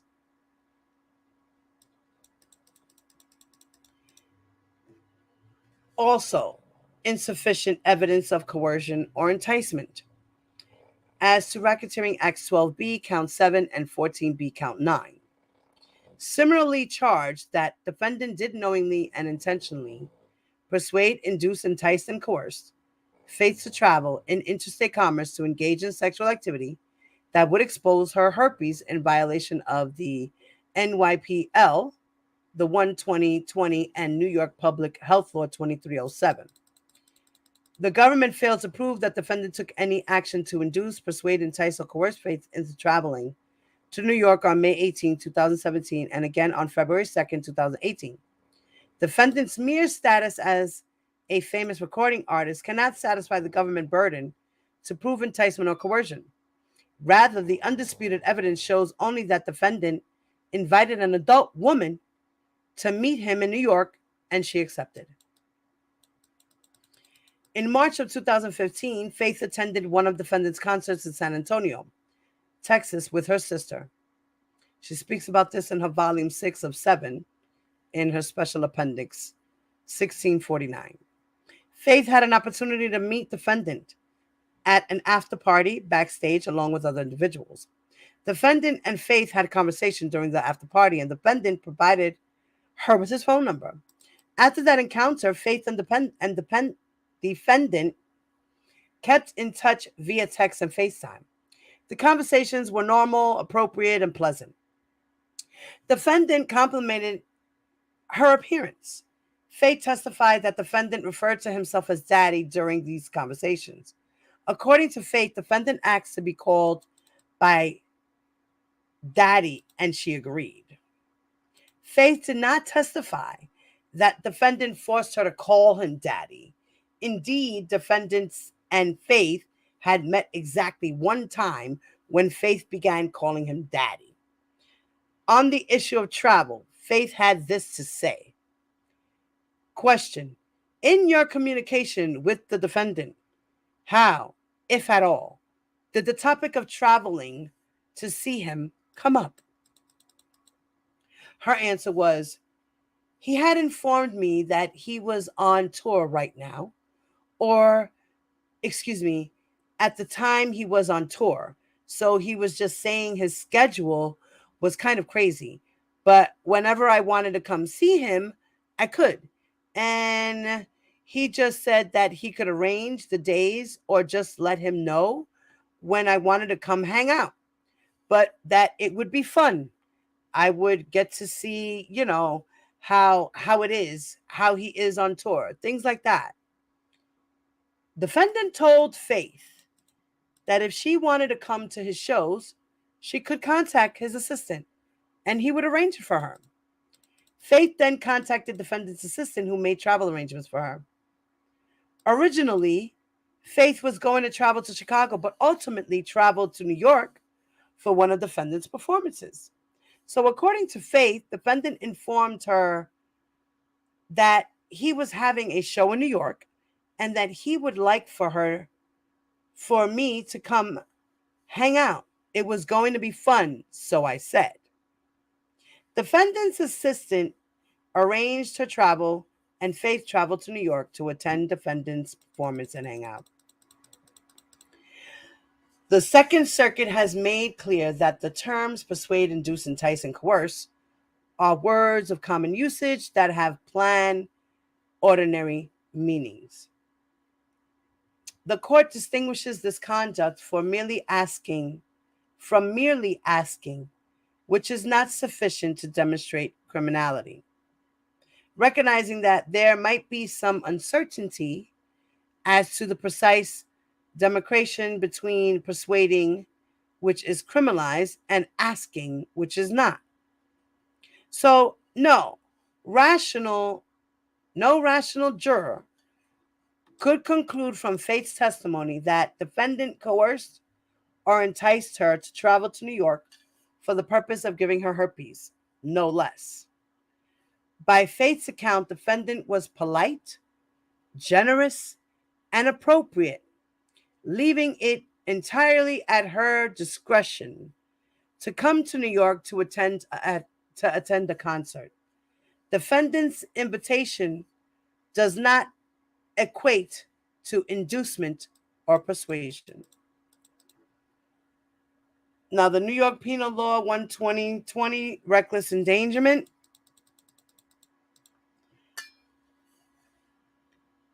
To the extent defendant's Mann Act convictions rest on violations of the NYPL 120-20 law.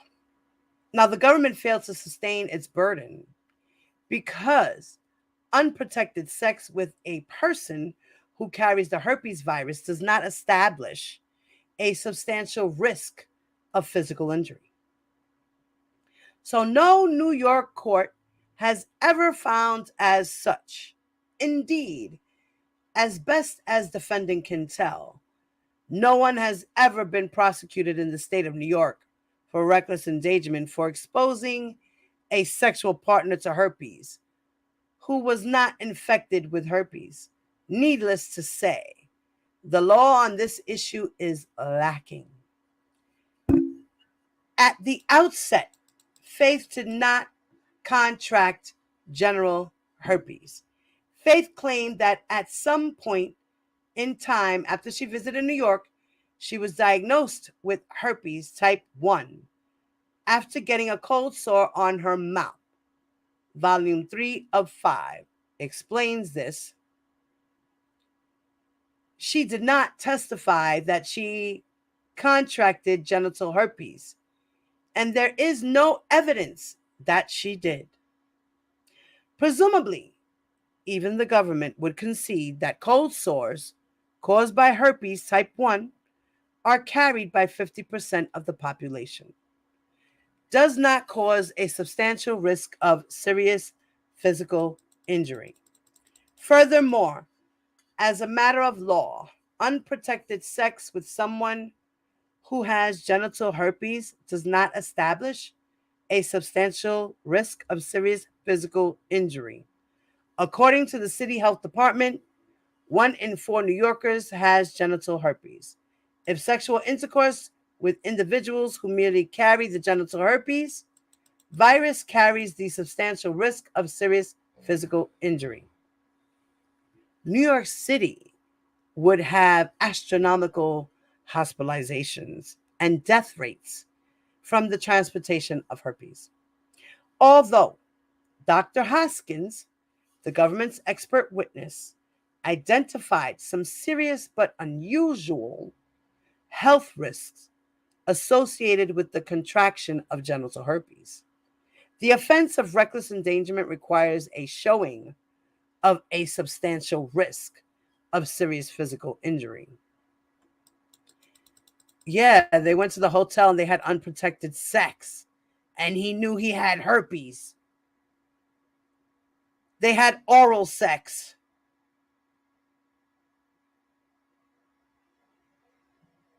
Now, to be clear, defendant accepts that in rare circumstances, someone afflicted with herpes could suffer serious physical injury. But here, the government did not prove that Faith faced substantial risk of being infected with herpes, or that a substantial risk that would suffer the rare complications that would satisfy the serious physical injury element. Dr. Hoskins estimated that there exists a 10% to 20% chance of a risk of transmission when someone is managing their infections with Valtrex, as defendant was. This hardly qualifies as a high risk of transmitting the disease, nor does it consider the even lower risk that someone who contracts the disease will suffer the rare complications that could qualify as serious physical injury. Herpes is not deadly, is treatable if not curable, and rarely causes any serious protracted health impairments. Complications associated with herpes carry a low rather than substantial risk of serious physical injury, as defined by the statute. The government cannot, as a matter of law, sustain this claim. In short, merely having unprotected sex with someone who carries the virus cannot, as a matter of law, create a substantial risk. What? Of 1, being infected with the disease, and 2, suffering the rare complications that qualify as a serious physical injury. The government cannot point to a single case that supports the prosecution's expansive reading of this statute. Wow. Lord have mercy. So,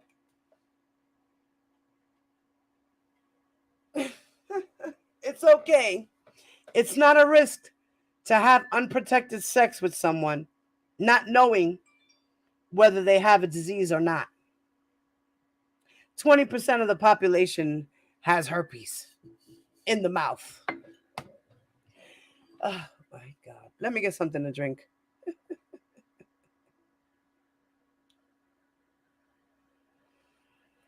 Oh, Lord.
Just V, she had herpes of the mouth.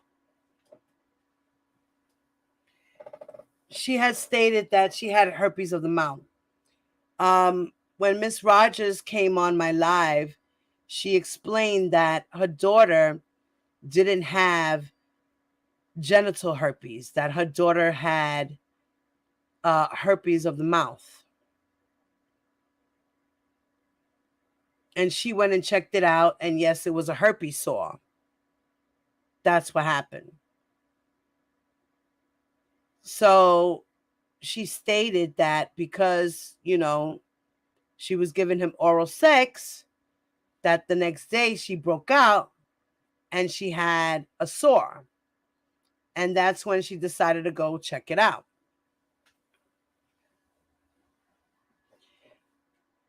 Let me see who's in the building now. Hey, Matisse, what's up, lady? Who else? Boston! What's up, chula? Hi, mama. Ruby! What's up, my Ruby? Ruby, what's up, lady? LaShawn, what's up, mama? What's up, lady? Jacqueline, what's up, Jackie?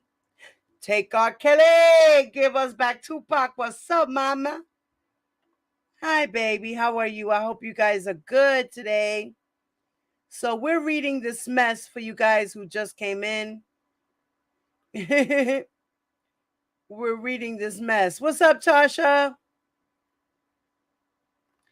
We're reading this mess. Okay. Yes.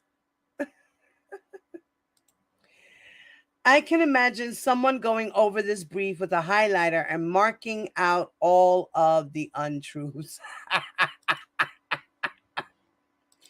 These judges are going to go through this stuff and they're going to be in disbelief is how I feel.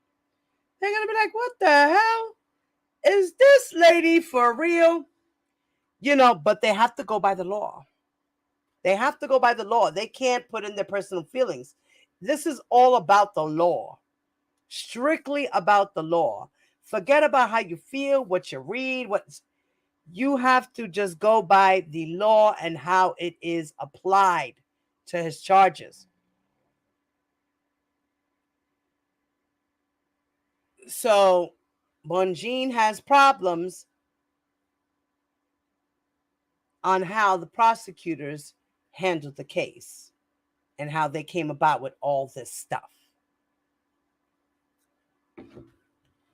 So, it's crazy, right? Hey, Delka, what's up, lady?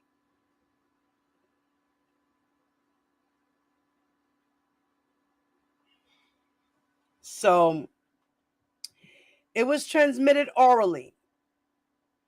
But Bonjean saying that there was no proof that Faith had this herpes.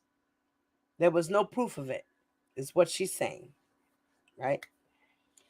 So now, according to the New York Public Health Law 2307, to the extent defendants' Mann Act convictions rest on violations of the New York Public Health Law 2307, the government failed to sustain its burden because there was no evidence presented at trial demonstrating that defendant was infected with a venereal disease during his sexual interaction with Faith, which explains why she never contracted genital herpes from the defendant. So the New York Public Health Law reads that in Section 2307, venereal disease, person knowing himself to be infected, any person who knowing himself or herself to be infected with an infectious venereal disease has sexual intercourse with another shall be guilty of a misdemeanor. So by the plain terms of this antiquated provision, a defendant must know himself to be infected with an infectious venereal disease to violate the provision. He did know he had this disease. He's known he's had this disease since 1997. Like, what?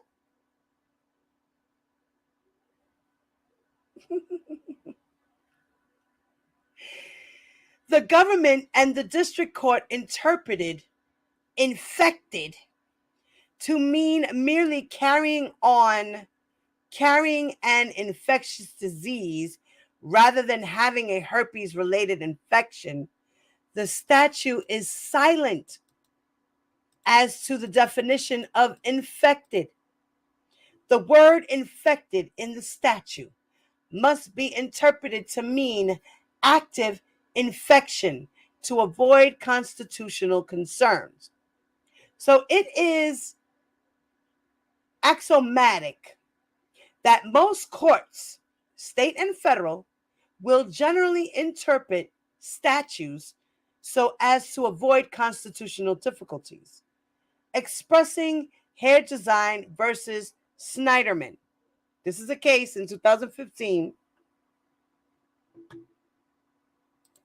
that she cites that as the evidence at trial showed, herpes is a virus that may constitute a venereal disease, but it does not follow that having the virus equates to having an infection. That said, an active outbreak of herpes where someone expresses blistering and open sores that would give them notice that they are contagious would qualify as an infection. Oh my God, I can't even believe she would. That the judge is gonna look at this one and be like, huh? What girl? So she states the only logical and constitutional reading of the statute requires the government to show that the defendant was experiencing a herpes infection at the time of his sexual encounter with Faith, which would have put the defendant on notice of the possibility of transmitting the disease to a sexual partner. If this is not the case, then New Yorkers are violating this public health law every minute of every day without any consequence. The government presented no evidence that the defendant was experiencing a herpes-related infection during his sexual encounters with Faith, and Faith admitted that she did not contact genital herpes from the defendant. Accordingly, the government failed to prove a violation of the NYPHL 2307.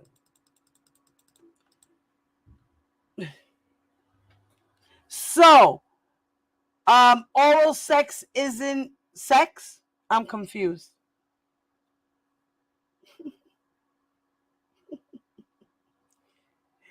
Is oral sex not sex? I am confused. So does this law only constitute a penetration in the genital areas and not the mouth? If I was the judge, that's what I would say. Ms. Bungine, is this what you're trying to say? I don't see anywhere in this that states that. No.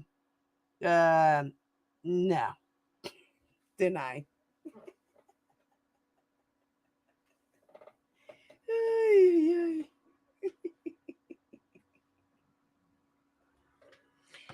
Ay, Dios mío.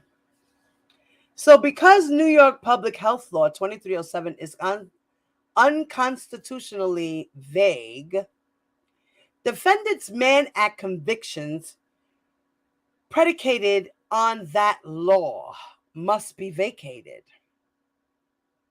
The government's Mann Act convictions as to Faith are predicated in part on his alleged violation of the NYPHL, the New York Health Law, discussed above. Prior to his trial, defendant unsuccessfully challenged the constitutionality of the law on due process grounds. So the Fifth Amendment provides that no person shall be deprived of life, liberty, or property without due process of law. So in Johnson, the Supreme Court observed that our cases established that the government violates the guarantee by taking away someone's life, liberty, or property under a criminal law so vague that it fails to give ordinary people fair notice of the conduct it punishes, or so standardless that it invites arbitrary enforcement. The prohibition of vagueness in criminal statute is a well-recognized requirement consistent alike with ordinary notions of fair play and the settled rules of law. And a state that flouts it violates the first essential of due process. These Fifth Amendment principles apply to the state laws through the 14th Amendment. The Due Process Clause of the 14th Amendment requires that every criminal statute, 1, give the person of ordinary intelligence a reasonable opportunity to know what is prohibited, and 2, provide explicit standards for those who apply the statute. She cites another case law, and a plaintiff making an as applied challenge must show that the statute in question provided insufficient notice that his or her behavior at issue was prohibited. Even if a person of ordinary intelligence has notice of what a statute prohibits, the statute nonetheless may be unconstitutionally vague if it authorizes or even encourages arbitrary and discriminatory enforcement. The New York public health law fails both prongs of the Dickerson test. By failing to define infection or including a mental state other than knowledge, the statute fails to put people of ordinary intelligence on notice of what conduct is prohibited. Furthermore, this court need look no further than this case to see that the statute authorizes or encourages arbitrary or discriminatory enforcement. As best as defendant can tell, he is the only person in New York history who has been prosecuted for violating the statute where the victim was not infected with the venereal disease. 1 in 6 Americans, 1 in 4 New Yorkers suffer from genital herpes simplex 2. As discussed previously, although herpes is not curable, there are highly effective treatments for herpes that prevent infection. Under the plain reading of the statute, even a person who carries the virus but who has been asymptomatic for decades would commit a crime by having sexual intercourse with another, irrespective of whether he disclosed his status to his partner in the absence of a definition of infected. The statute is unconstitutionally vague. The government and the district court's interpretation of the statute is highly stigmatizing to the millions of individuals who have been diagnosed with herpes simplex 2. The disease is easily treated with a suppressive drug regimen, and people often experience complete remission from infection. Give me 1 second, guys. I got to answer that.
Okay, sorry about that, guys. I had to take care of that phone call.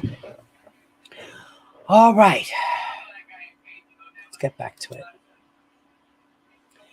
So,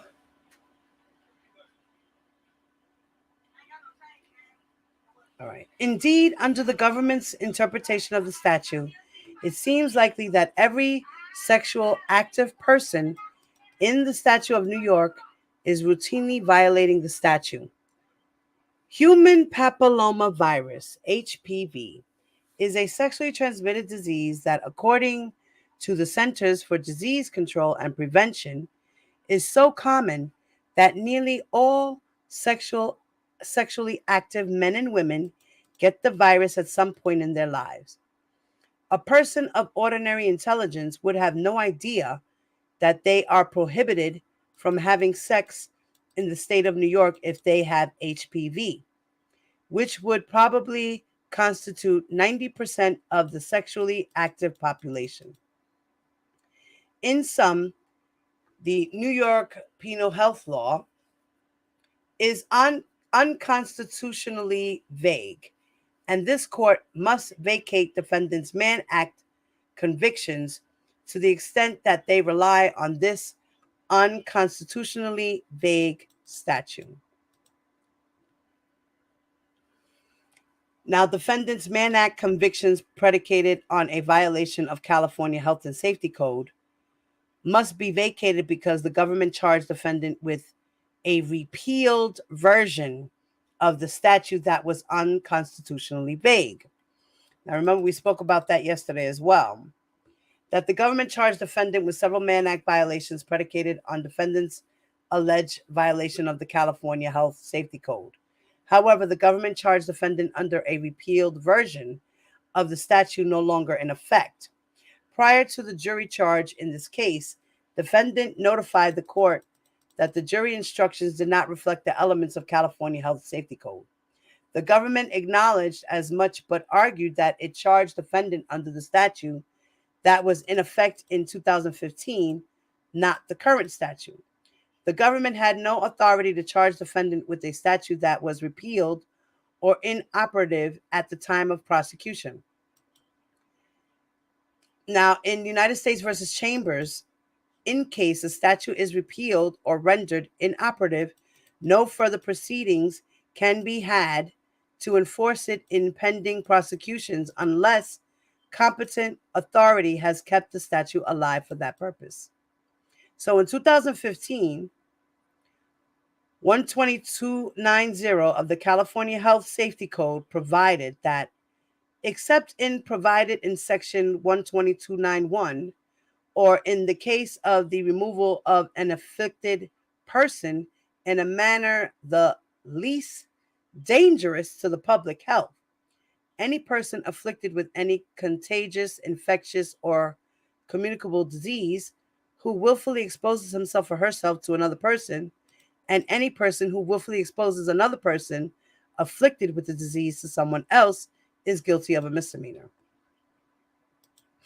So the statute was overhauled entirely in 2018 after the California legislature determined that it was antiquated, having been passed during an era of discrimination toward those afflicted with HIV. The current statute bears little to no resemblance to the repealed 2015 version, least of all because it now requires a showing of a specific intent to transmit the disease. Although repealed, the government proposed a jury instruction that reflected the elements of the statute in effect in 2015. Apparently, recognizing that the 2015 statute was unconstitutionally vague, the government included elements in its jury instruction that were not included in the statute as written by the California legislature. Thus, the government not only charged defendant with a repealed statute, but rewrote it in clear violation of various constitutional provisions, including the separations of power clause and principles of commodity. Defendant's jury was instructed pursuant to a statute that never existed. A California court has no authority to rewrite a California statute, and neither did a district court sitting in New York. Even if the government had the authority to charge defendant under the 2015 version of the California Health Code, the statute did not pass constitutional muster. Most obviously, the statute is void for vagueness both on its face and as applied to the defendant because it simply did not give a person of ordinary intelligence a reasonable opportunity to know what is prohibited, nor did provide explicit standards to those who apply the statute. The statute also lends itself for arbitrary and discriminatory application. Again, defendant appears to be the first person in California's history to be charged under the statute, where the alleged victim was not actually infected with the disease during the conduct that occurred in California. As written, the 2015 law failed to provide adequate definitions about what diseases the statute meant to address when it criminalized willful exposure of all allegedly communicable diseases, including those not sexually transmitted. The statute is silent on what is meant by willful exposure and makes no mention of whether the defendant could willfully expose someone to a disease without possessing the knowledge of his ability to transmit the disease or without even knowing he or she has the disease. Indeed, it seems likely that the California legislature repealed the statute in part because of its constitutional vagueness.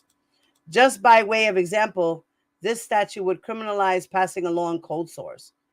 Nearly 50% of the population has herpes type 1, a communicable disease. Under the 2015 statute, anyone with herpes type 1, also known as cold sores, who kisses another person would be guilty of a misdemeanor even if the afflicted person had no active infection, outbreak, and did not pass the disease along to the recipient of the kiss. Under the statute, parents with herpes simplex 1, again 50% of the population, would be prohibited from kissing their own children. One cannot imagine how many arbitrary prosecutions could take place in this current era of a pandemic if this law was in effect today. The examples of how this statute could be misused for arbitrary and discriminatory purposes. In its order, the government faults defendants through his trial counsel for failing to challenge the indictment or the constitutionality of the statute earlier. The reason is simple. Trial counsel had no idea that the government intended to charge the defendant pursuant to a repealed and inoperative statute.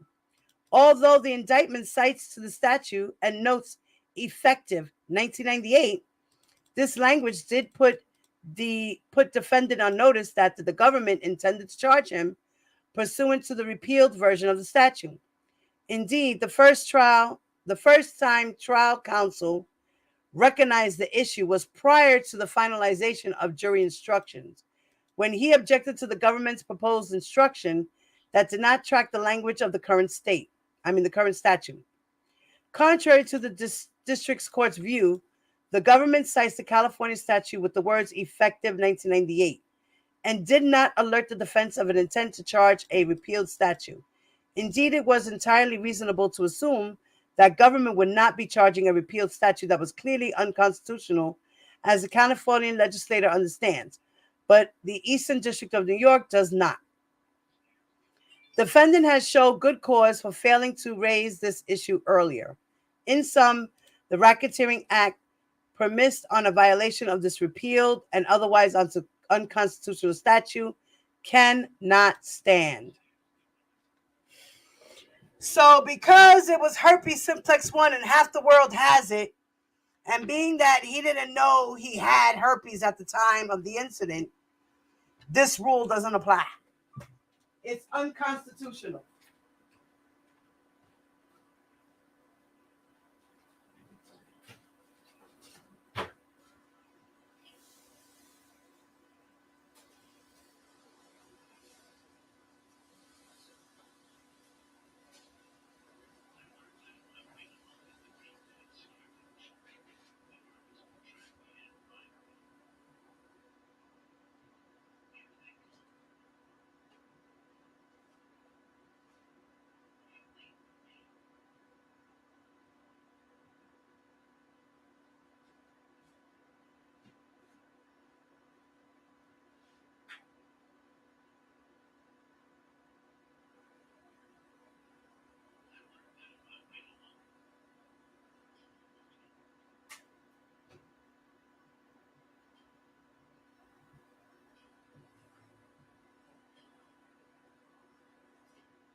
Sorry, guys, I'm cooking in the background too, so I had to step over for a second. So the government failed to prove defendant guilty of forced labor of Geronda and Faith based on an isolated sex act that neither victim alleged was forced. So this is her argument about that. The government alleged that defendant committed the crimes of force, labor, when he directed Geronda and Faith to perform an act of oral sex on him on January 23rd, 2010 and January 13, 2018, respectively, where neither Geronda nor Faith characterized the isolated sex acts as forced. No rational juror could conclude that defendant knowingly obtained or agreed to obtain any labor or services from them. These charges are yet another example of the government's transparent effort to stretch a statute far beyond its intended purpose to reach conduct that can no longer be reached by state authorities.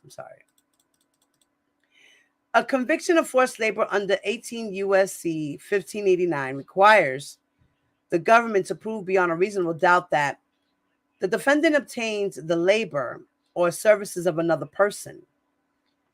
2, through inter alia threats of serious harm. And 3, the defendant act knowingly. The statute does not define labor or services, but is given its ordinary meaning. Example, labor means the expenditure of physical or mental effort, especially when fatiguing, difficult, or compulsory,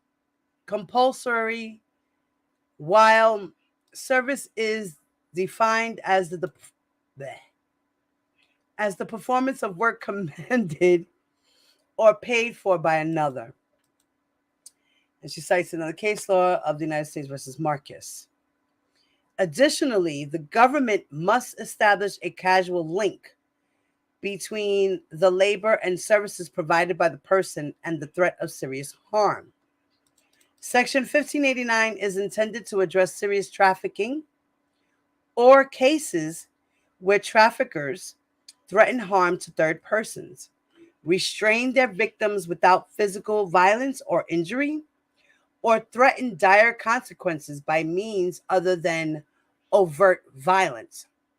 The harm or threat of harm considered from the vantage point of a reasonable person in the place of the victim must be sufficiently serious to compel that person to remain in her condition of servitude when she otherwise would have left. According to the government, on January 2010, defendant violated the forced labor statute by using threats of violence to obtain labor, an act of oral sex from Geronda. Accepting the government's evidence in its best light, Geronda described an isolated incident in which the defendant assaulted her because he was angry that she disrespected him. Geronda testified that after the assault, she sat down with the defendant in the VIP room and he instructed her to perform oral sex on him. Geronda complied. Geronda did not testify that the defendant threatened her, forced her, or even demanded that she give him oral sex. Geronda did not claim that she feared the defendant would assault her again if she declined the request. Geronda did not even testify that she did not want provide defendant oral sex. After the incident, Geronda left defendant's home of her own free will. Accepting Geronda's account as true, it simply does not establish an act of forced labor. An isolated act of oral sex does not qualify as labor of services, where there is no commercial aspect to the incident and the victims never testified that they expected any type of benefit from the act. Moreover, the record does not show that Geronda gave oral sex to the defendant out of fear or threats of violence, notwithstanding the prior assaultive behavior. It would not have taken much for Geronda to make the casual link between the act of oral sex and her fear of physical assault by the defendant, but she simply didn't. The jury was not free to jump to such conclusion in the absence of Geronda's testimony, particularly where this event was an isolated one. Similarly, no rational juror could conclude based on the evidence adduced at trial that defendant knowingly obtained or agreed to obtain any labor or services from Faith on January 13th, 2018, who testified that she traveled to Los Angeles to see defendant, with whom she had been having a romantic relationship. She described an incident where she and defendant were in a small room in the studio. Faith claimed there was a gun in the room that made her intimidated, but conceded that defendant never threatened her with it or made any gestures that he intended to use it. Faith was simply uncomfortable by its presence. After an intense conversation during which Faith described defendant as being serious but not threatening, defendant directed her to give him oral sex and grabbed her neck before placing his penis in her mouth. Without objection, Faith provided oral sex to defendant, although she testified that she did not want to. Faith herself refuses to identify as someone who was forced to do anything. On cross-examination, Faith admitted that she was not a victim and had made a choice to be with defendant. Question. In one of the podcasts we spoke about this morning, the paper route, on that show, you said during that interview, I don't like the word victim because I don't feel like I'm a victim. I'm a young woman, and let's be clear. I made a choice to be involved with that person. Do I feel like everything he did was right? Hell no. But I had a choice, and that's why I walked away. I did not move in with him. I did not live with him. I did not take any money from him. There is a choice that you have to make. You said that. Answer, correct. Question, you made a choice. Answer, correct. Question, and you're not a victim? Answer, correct. The forced labor statute was not enacted to remedy isolated occurrences like the one described by Faith. Indeed, it is not even clear from Faith's testimony that she communicated to the defendant that she did not want to give him oral sex. She certainly did not end her relationship with the defendant after this episode. The record fails to reflect a casual link between the isolated act of oral sex and any threat of physical violence, absent clear expression of congressional intent. Courts should resist the urge to transform the forced labor statute to cover the circumstances alleged in Racketeering Act 6, which bear virtually no resemblance to those paradigmatic forced labor cases and their victims. And then she cites a case where it says that describing prostitution, forced sweatshop work, and forced domestic services as paradigmatic forced labor cases. So Geronda and Faith each described an isolated sex act with the defendant that they now view as assaultive. The direct court contends that the jury was free to see these specific incidents as forced labor.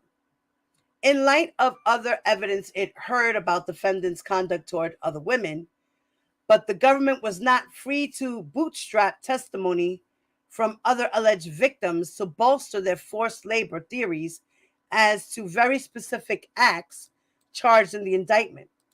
Geronda and Faith were not living in a condition of servitude through threats of physical force. They each describe a discrete act that at best might have been charged as some type of sexual assault, and even that seems unlikely. To construe these events as acts of forced labor would render the purpose of the statute meaningless and afford the federal government free rein to charge any sex acts accompanied by harsh or unkind words as forced labor. Okay. So the next part,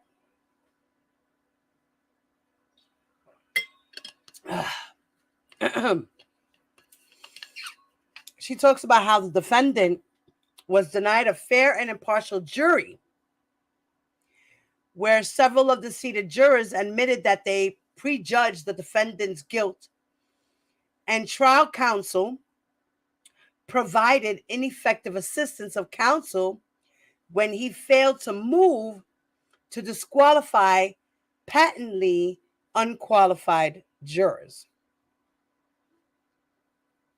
So now she's going to talk about the jurors. Let me go check my meat real quick. I'll be back.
Okay.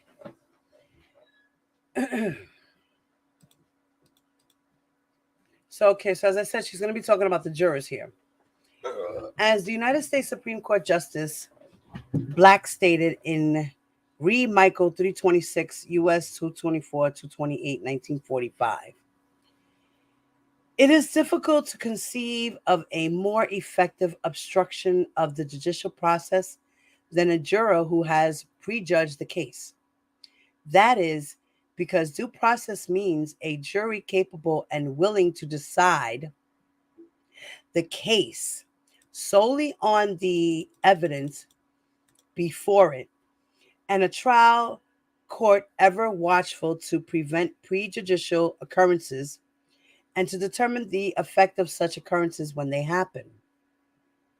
The United States Supreme Court observed the right to a jury trial guarantees to the criminal accused a fair trial by a panel of impartial and indifferent jurors. This is true, regardless of the heinous of the crime charged, the apparent guilty of the offender, or the station in life which he occupied. A jury who has formed an opinion cannot be impartial. Internal citations are omitted. Now, in this case, the record shows that at a minimum, 4 of the seated jurors 3, 4, 5, and 12, were not qualified to serve. There were several other seated jurors who likely should have been struck for cause, but trial counsel failed to conduct any meaningful voir dire of these jurors to determine whether they could put aside their expressed biases and prejudices. Trial counsel's performances was objectively reasonable when he failed to move to disqualify patently unqualified jurors and failed to conduct any meaningful voir dire of prospective jurors who expressed their prejudgment of the case. Defendant was prejudiced by his counsel's substandard performance, where it resulted in the seating of at least 4 seated jurors who were actually biased and could not act with impartiality. Then she talks about a case, Strickland versus Washington.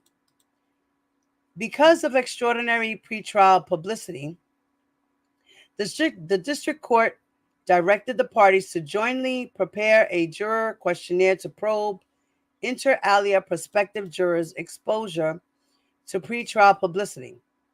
The court invited the parties to review the questionnaires in advance of jury selection and determine whether they could agree that certain individuals should be excluded for cause.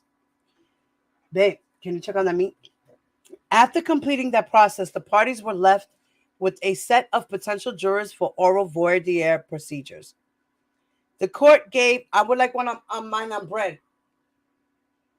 The parties were left with a set of potential jurors for oral voir dire procedures. The court gave both sides the opportunity to pose additional questions to prospective jurors. Inexplicably, defendant's counsel failed to challenge several jurors who ultimately sat on defendant's jury who were plainly incapable of serving as far as impartial jurors. Juror number 4, revealed in the questionnaire. The charge in this case involves allegations regarding exposure to one or more sexually transmitted diseases. If there's anything about such allegations that you believe would affect your ability to serve as fair and impartial juror. The answer was yes. I find transmission of STDs in a non-consensual act to be particularly repulsive. Another question that was posed was, which publicly known person do you least admire? They said Jeffrey Epstein. Thanks, babe. You put ketchup? Oh, yeah.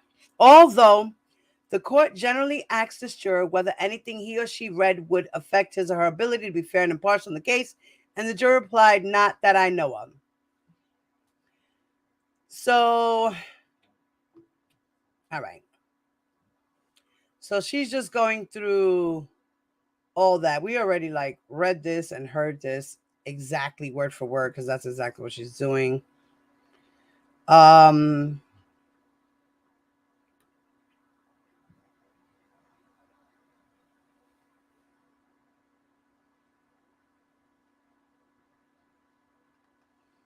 Okay.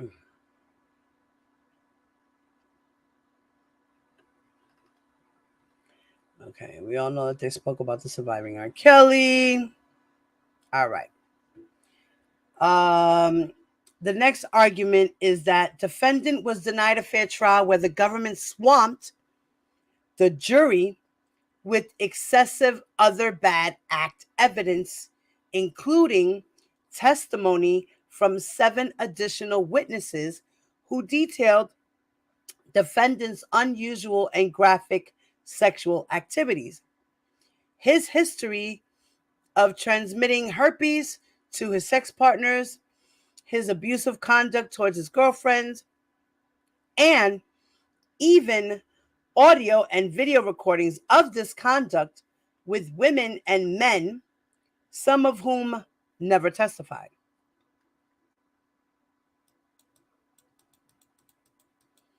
So she states that with virtually no limitation, the district court permitted the prosecution to inundate the jury with excessive bad act evidence, mostly under the theory that the evidence was relevant to the means and methods of the enterprise.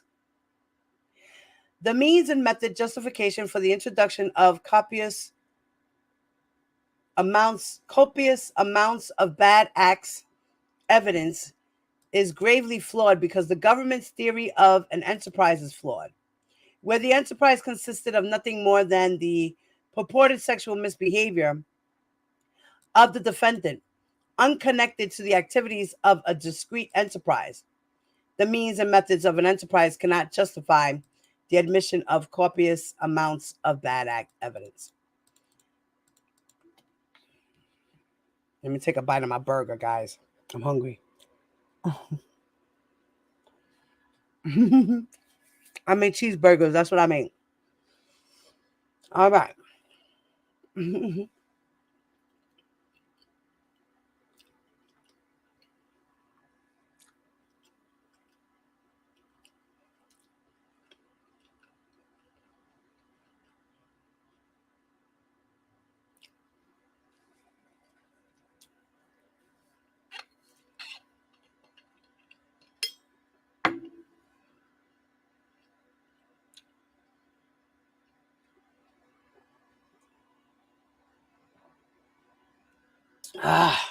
All right.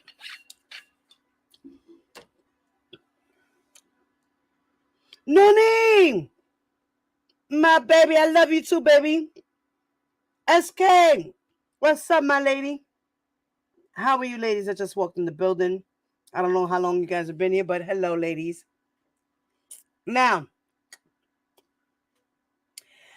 as argued, supra, the government failed to prove a RICO enterprise, right? No matter how much repellent evidence of sexual indiscretions or abusive behavior the government accumulated against the defendant, the fact remains that it was the defendant and the defendant alone who engaged in those affairs, wholly disconnected to the affairs of a distinct enterprise. Unwitting assistance of underlying who carried bags, picked up defendant's prescriptions, and drove defendant's female guesses from location to another is not proof of an enterprise.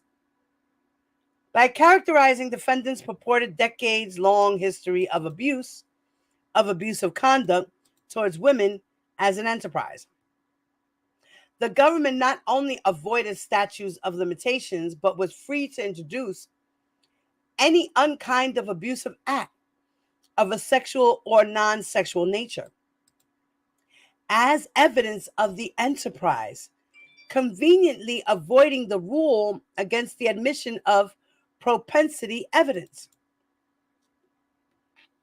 Notwithstanding, the district court still obligated to conduct a meaningful Rule 403 analysis, which it failed to do.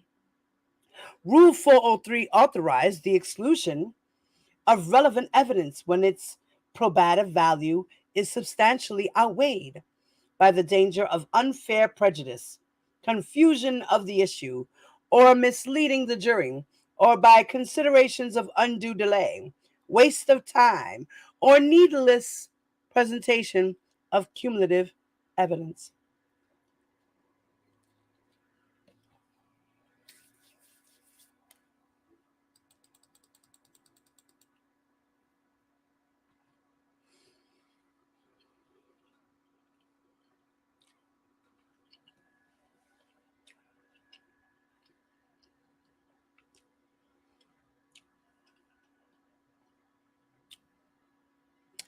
The United States Supreme Court held in Old Chief that unfair prejudice as to criminal defendant speaks to the capacity of some concedingly relevant evidence to lure the fact finder into declaring guilt on a ground.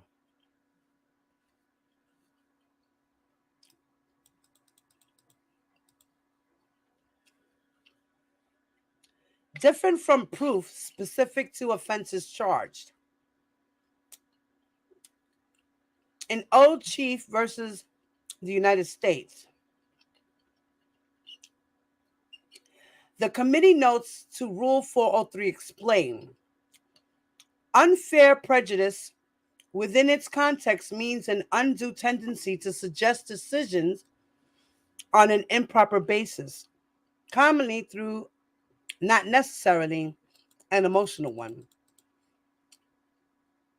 Advisory Committee notes on Federal Rule Evidence of 403, as O. Chief observed.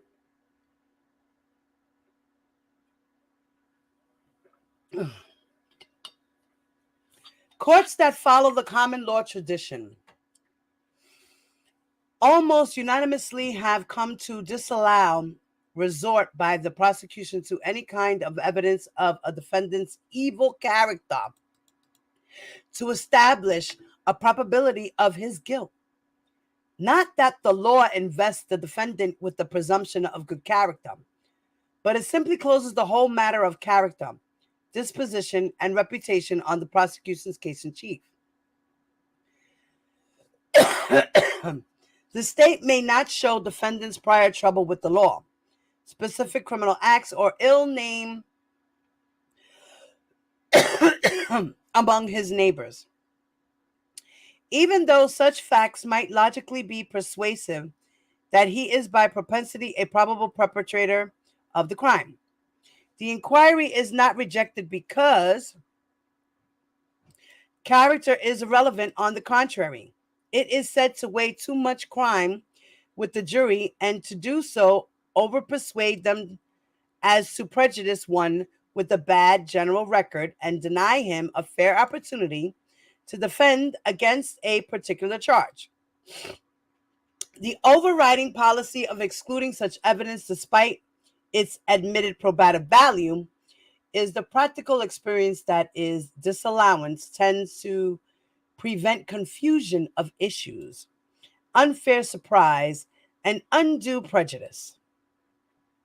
Probative value is also informed by availability of alternative means to present similar evidence. Specifically, the Supreme Court has advised that the Rule 403 probative value of an item of evidence may be calculated by comparing evidentiary alternatives.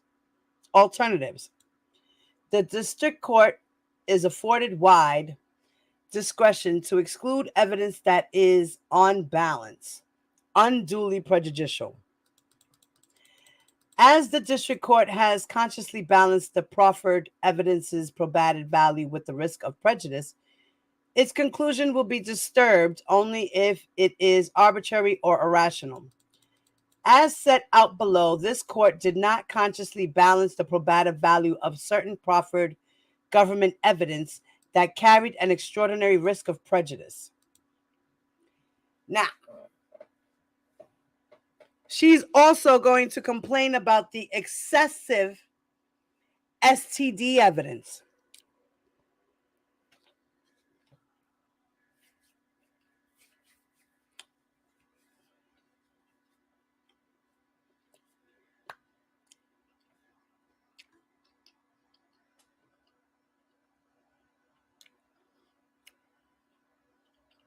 Okay.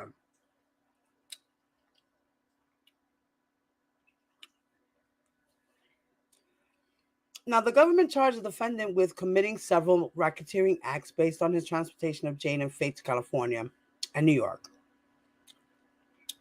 with an intent to expose them to herpes in violation of local public health laws, right?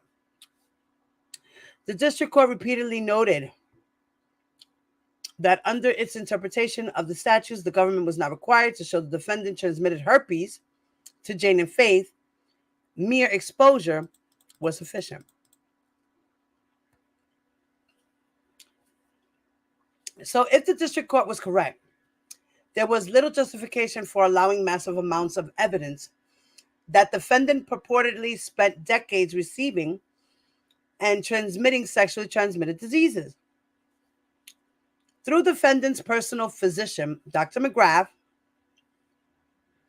the government presented evidence of defendant's entire medical history concerning the contraction of sexually transmitted diseases dating back to the 1990s, including his prior diagnosis with such sexually transmitted diseases as gonorrhea and chlamydia.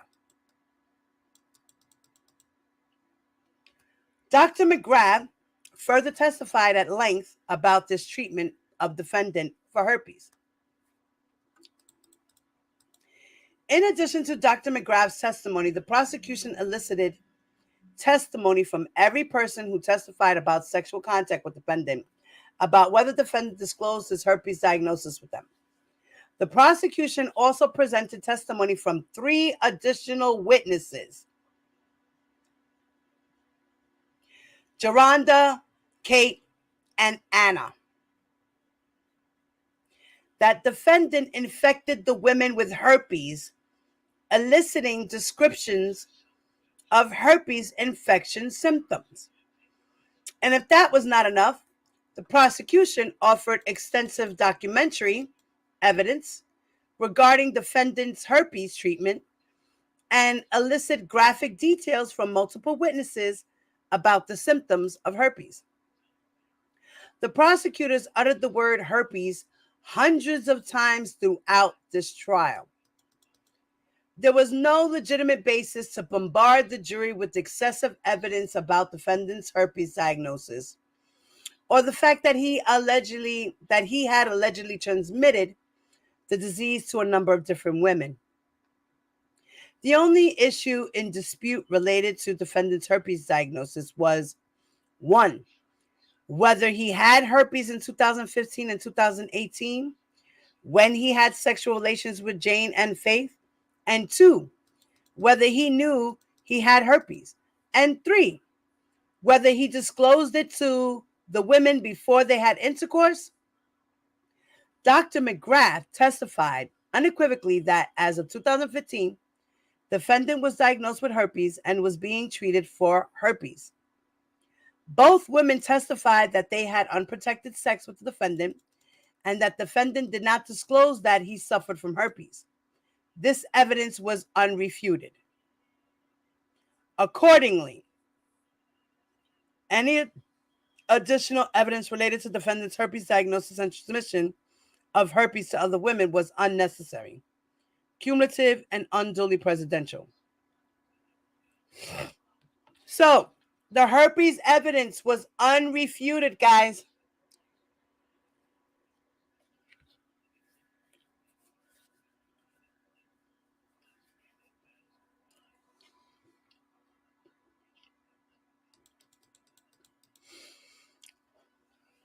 Okay. So now she's going to complain about the evidence concerning sexual relations with Aaliyah.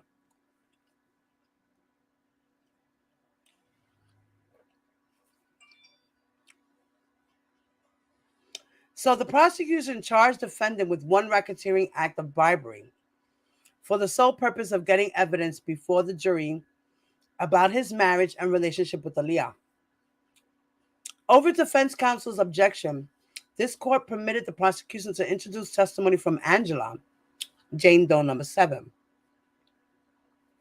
that she allegedly observed sexual interactions between defendant and Aaliyah in 1992 on defendant's tour bus.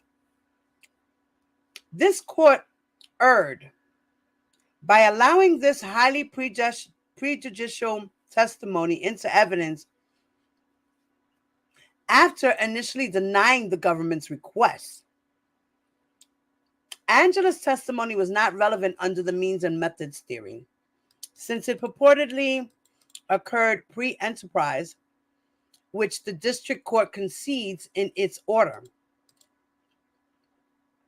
Instead, the district court defined the ruling on the grounds that the evidence was necessary to show defendant's motive for bribery.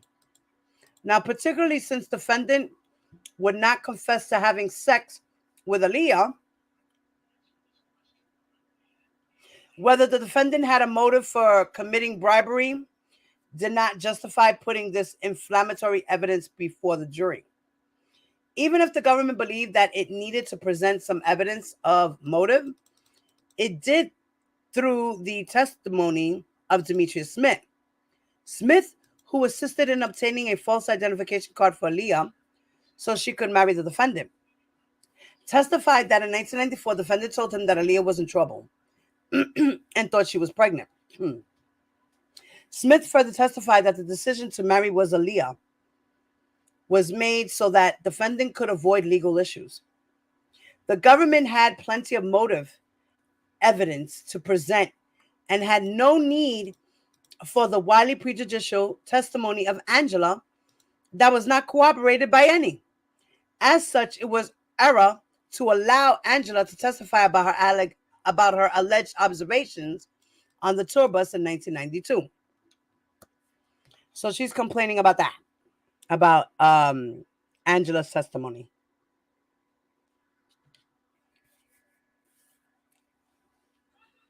Then she's complaining about testimony from Addie, Alex, Kate, Anna, Angela, Lewis, and Alex.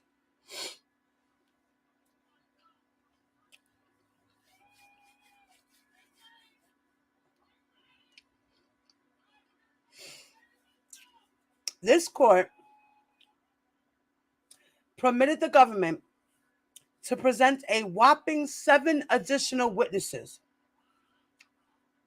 to testify about graphic, uncharged bad act evidence concerning dozens of sexual encounters with the defendant. In its order, the district court set out a detailed accounting of the testimony of Addie, Alex, Kate, Anna, Angela, Lewis, and Alex. I'm sorry, Addie, Alexis, Kate, Anna, Angela, Lewis, and Alex.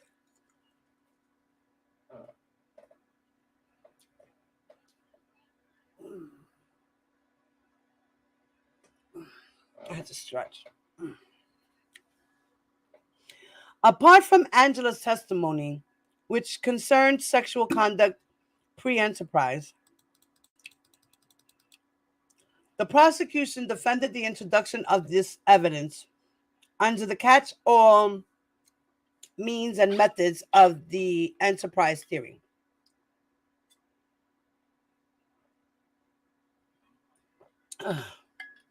As argued above, where the defendant and the defendant alone was the enterprise,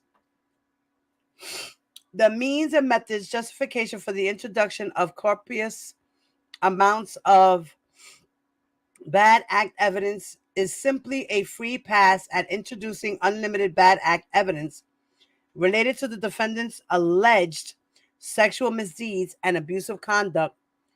This circular logic returns us to the overarching defect in this prosecution, namely that it was a prosecution of defendant's bad character and unpunished sexual misdeeds. It had nothing to do with punishing or preventing the conduct of an enterprise. The district court suggests that Addie's testimony about her sexual acts with the defendant was probative of the enterprise, but fails to explain how or why. Addie testified that when she was 17 years old, she went to one of the defendant's concerts. Defendant announced from the stage that only women over 18 could go backstage, and she did not go backstage because she had no identification. According to Addie, 2 bouncers asked them if they wanted to get the defendant's autograph, but did not ask their age before bringing them backstage to the defendant's dressing room. According to Addie,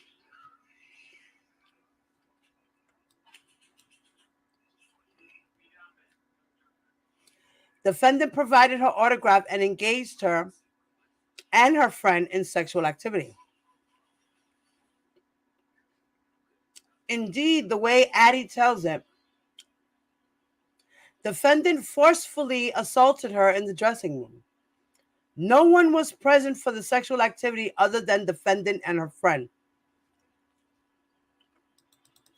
This testimony added nothing to the government's theory of an enterprise, particularly where it is unclear that the mysterious bouncers even worked for the defendant. And Addie admitted that they would have had no idea she was 17 years old rather than 18.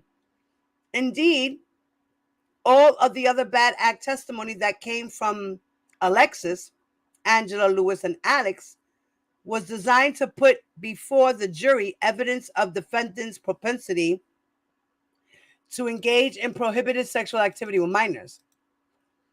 It shed no light on the existence of an enterprise.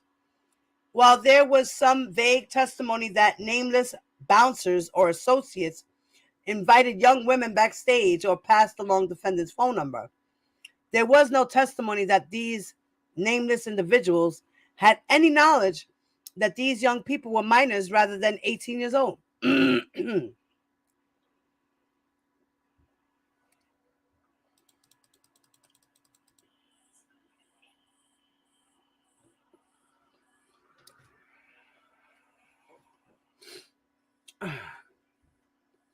If an enterprise is formed simply because members of a rock star or rapper's entourage invite teenagers backstage to meet an artist, that the government should be overloaded with RICO prosecutions against recording artists. That a bouncer allows a 17-year-old backstage after an R&B concert is not evidence. He or she is recruiting minors for the defendant's illegal sexual conduct. Through these other bad act witnesses, the jury was inundated with one jarring story after the next of unconventional graphic sex acts, including sexual conduct that many, perhaps most, would consider deviant. Example, group sex, elements of BDSM, and coprophilia. Who's killing in the background? What? The government presented detailed testimony about defendant's sexual activities with men, group sex, and even elicited testimony from Anna about defendant's penchant for sex involving coprophilia, which she described and demeaning and humiliating. Mm-hmm.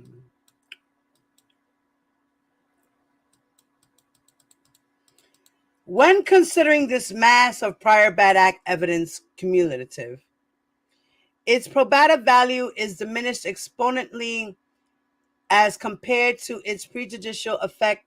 There can be little doubt that the defendant's jury was inclined to rectify past injustices by punishing defendant, even if it harbored doubt about his guilt on the charged offenses. The risk of prejudice and confusion was particularly acute where the trial devolved into a live rendition of Surviving Rkelly docuseries, Repellent, with viewing of sexually explicit videos.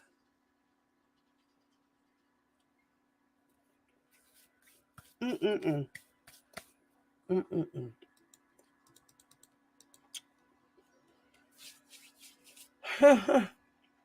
Now she's going to talk about the admission of the graphic videos and audio recordings.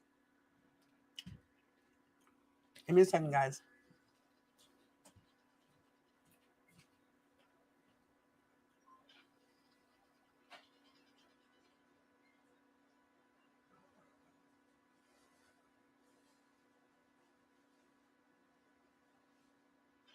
Great. You want the other burger on a bun? No? Are you eating 2 burgers? Huh? So you're eating 2 burgers? Yeah, I'm taking the other burger off. No, you're not.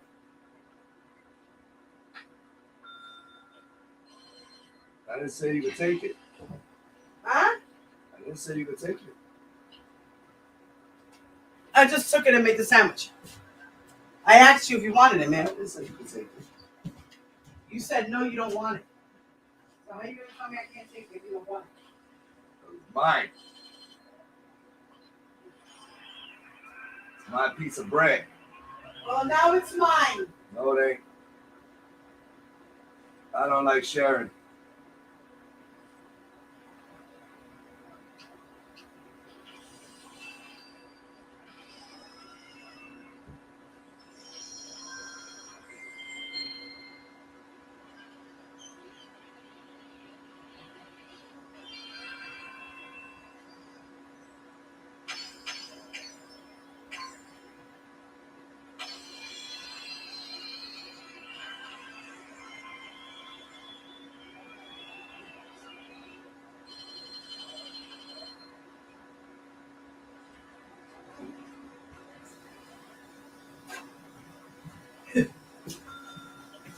Yo, your nephew joined my Monopoly. He did? Yeah, All right. I just got like 200 fucking dice right now because they joined. Oh, okay. Admission of graphic videos and audio recordings.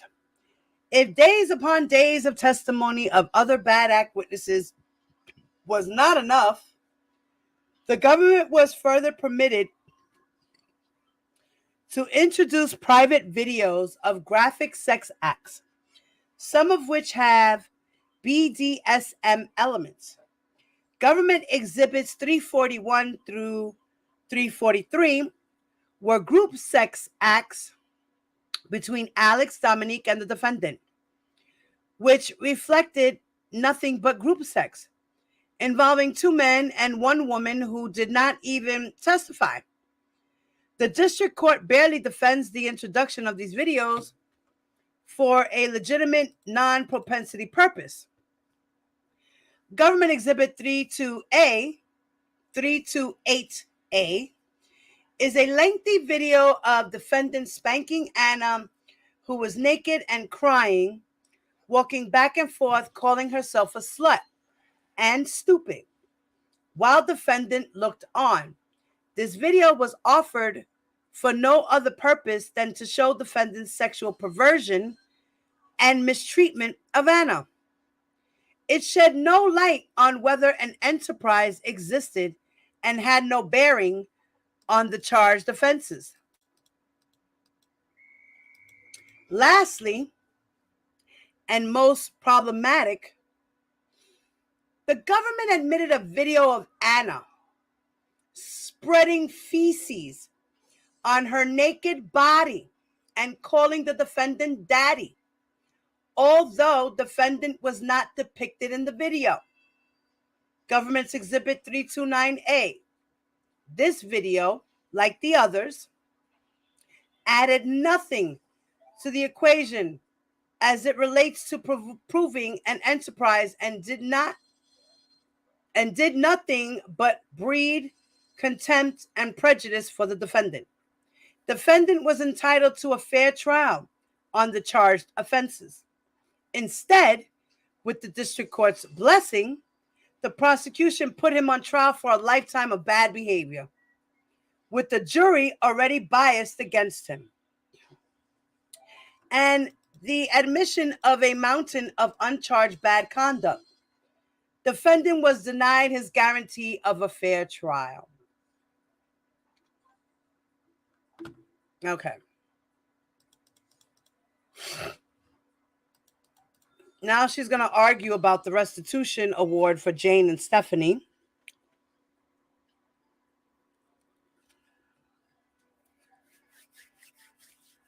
The district court restitution award for Jane and Stephanie.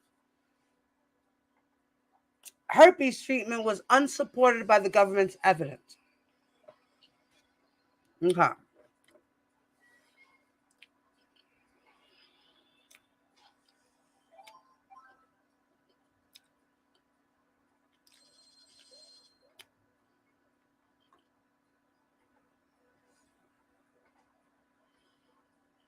All right. I don't want to read all this.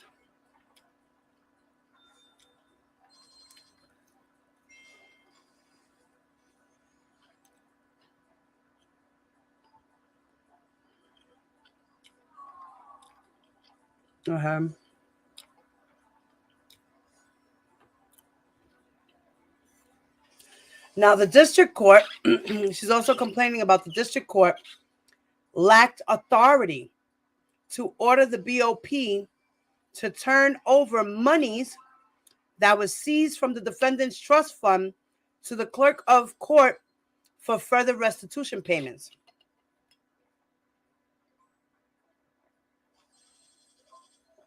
So she's complaining about Rkelly's money being confiscated. So she's going to fight about that too.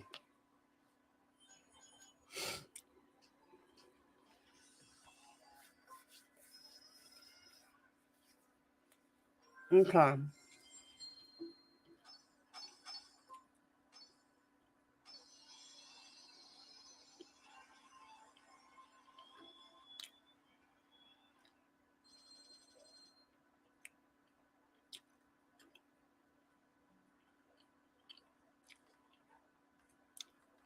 She's saying that there was no authority for them to take that money.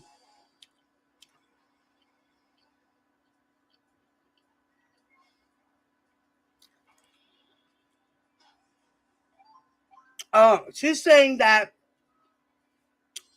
the BOP seized his money without first seeking leave of court, and that the government acted prematurely and without legal authority when it ordered the BOP to seize defendant's money from his trust account, absent any showing that the defendant defaulted or had shirked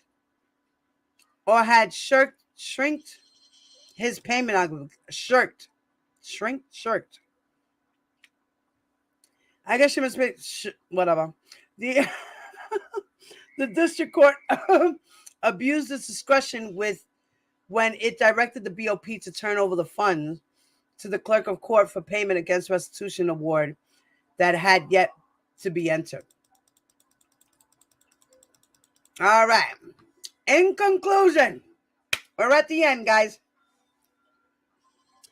In conclusion, for the foregoing reasons, defendant's convictions must be reversed. Alternatively, defendant is entitled to a new trial. Separately, the restitution award must be vacated, and defendant's trust fund monies should be promptly returned to his trust account. And that is the end of that. Signing out, Jennifer Bond Jean. Okay. Wow. So, these are her arguments. Those are her arguments. What do you guys think about that and everything I just read? For those who are on the replay, please leave your comments in the comment section below the video. Let me know, guys, what you guys think about that.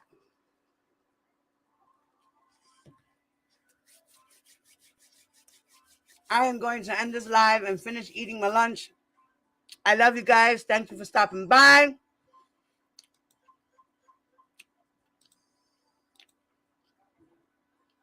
Please do me the favor and do not forget to hit that like button on your way out, guys. For those who are new and watching the live, please subscribe to the channel. Put the notification on all so you can catch all my uploads and my lives. And you guys know, if you're going to leave a comment in the comment section, please be respectful. Please be respectful. Your comments will remain, okay? I want you guys to have the rest of a beautiful day. And maybe later on, I'm going to come back later, God willing. If everything goes well, I'll come back later and we're going to talk about Levi. Okay? All right, guys. Your girl, Diva Divine Light, is out. Peace.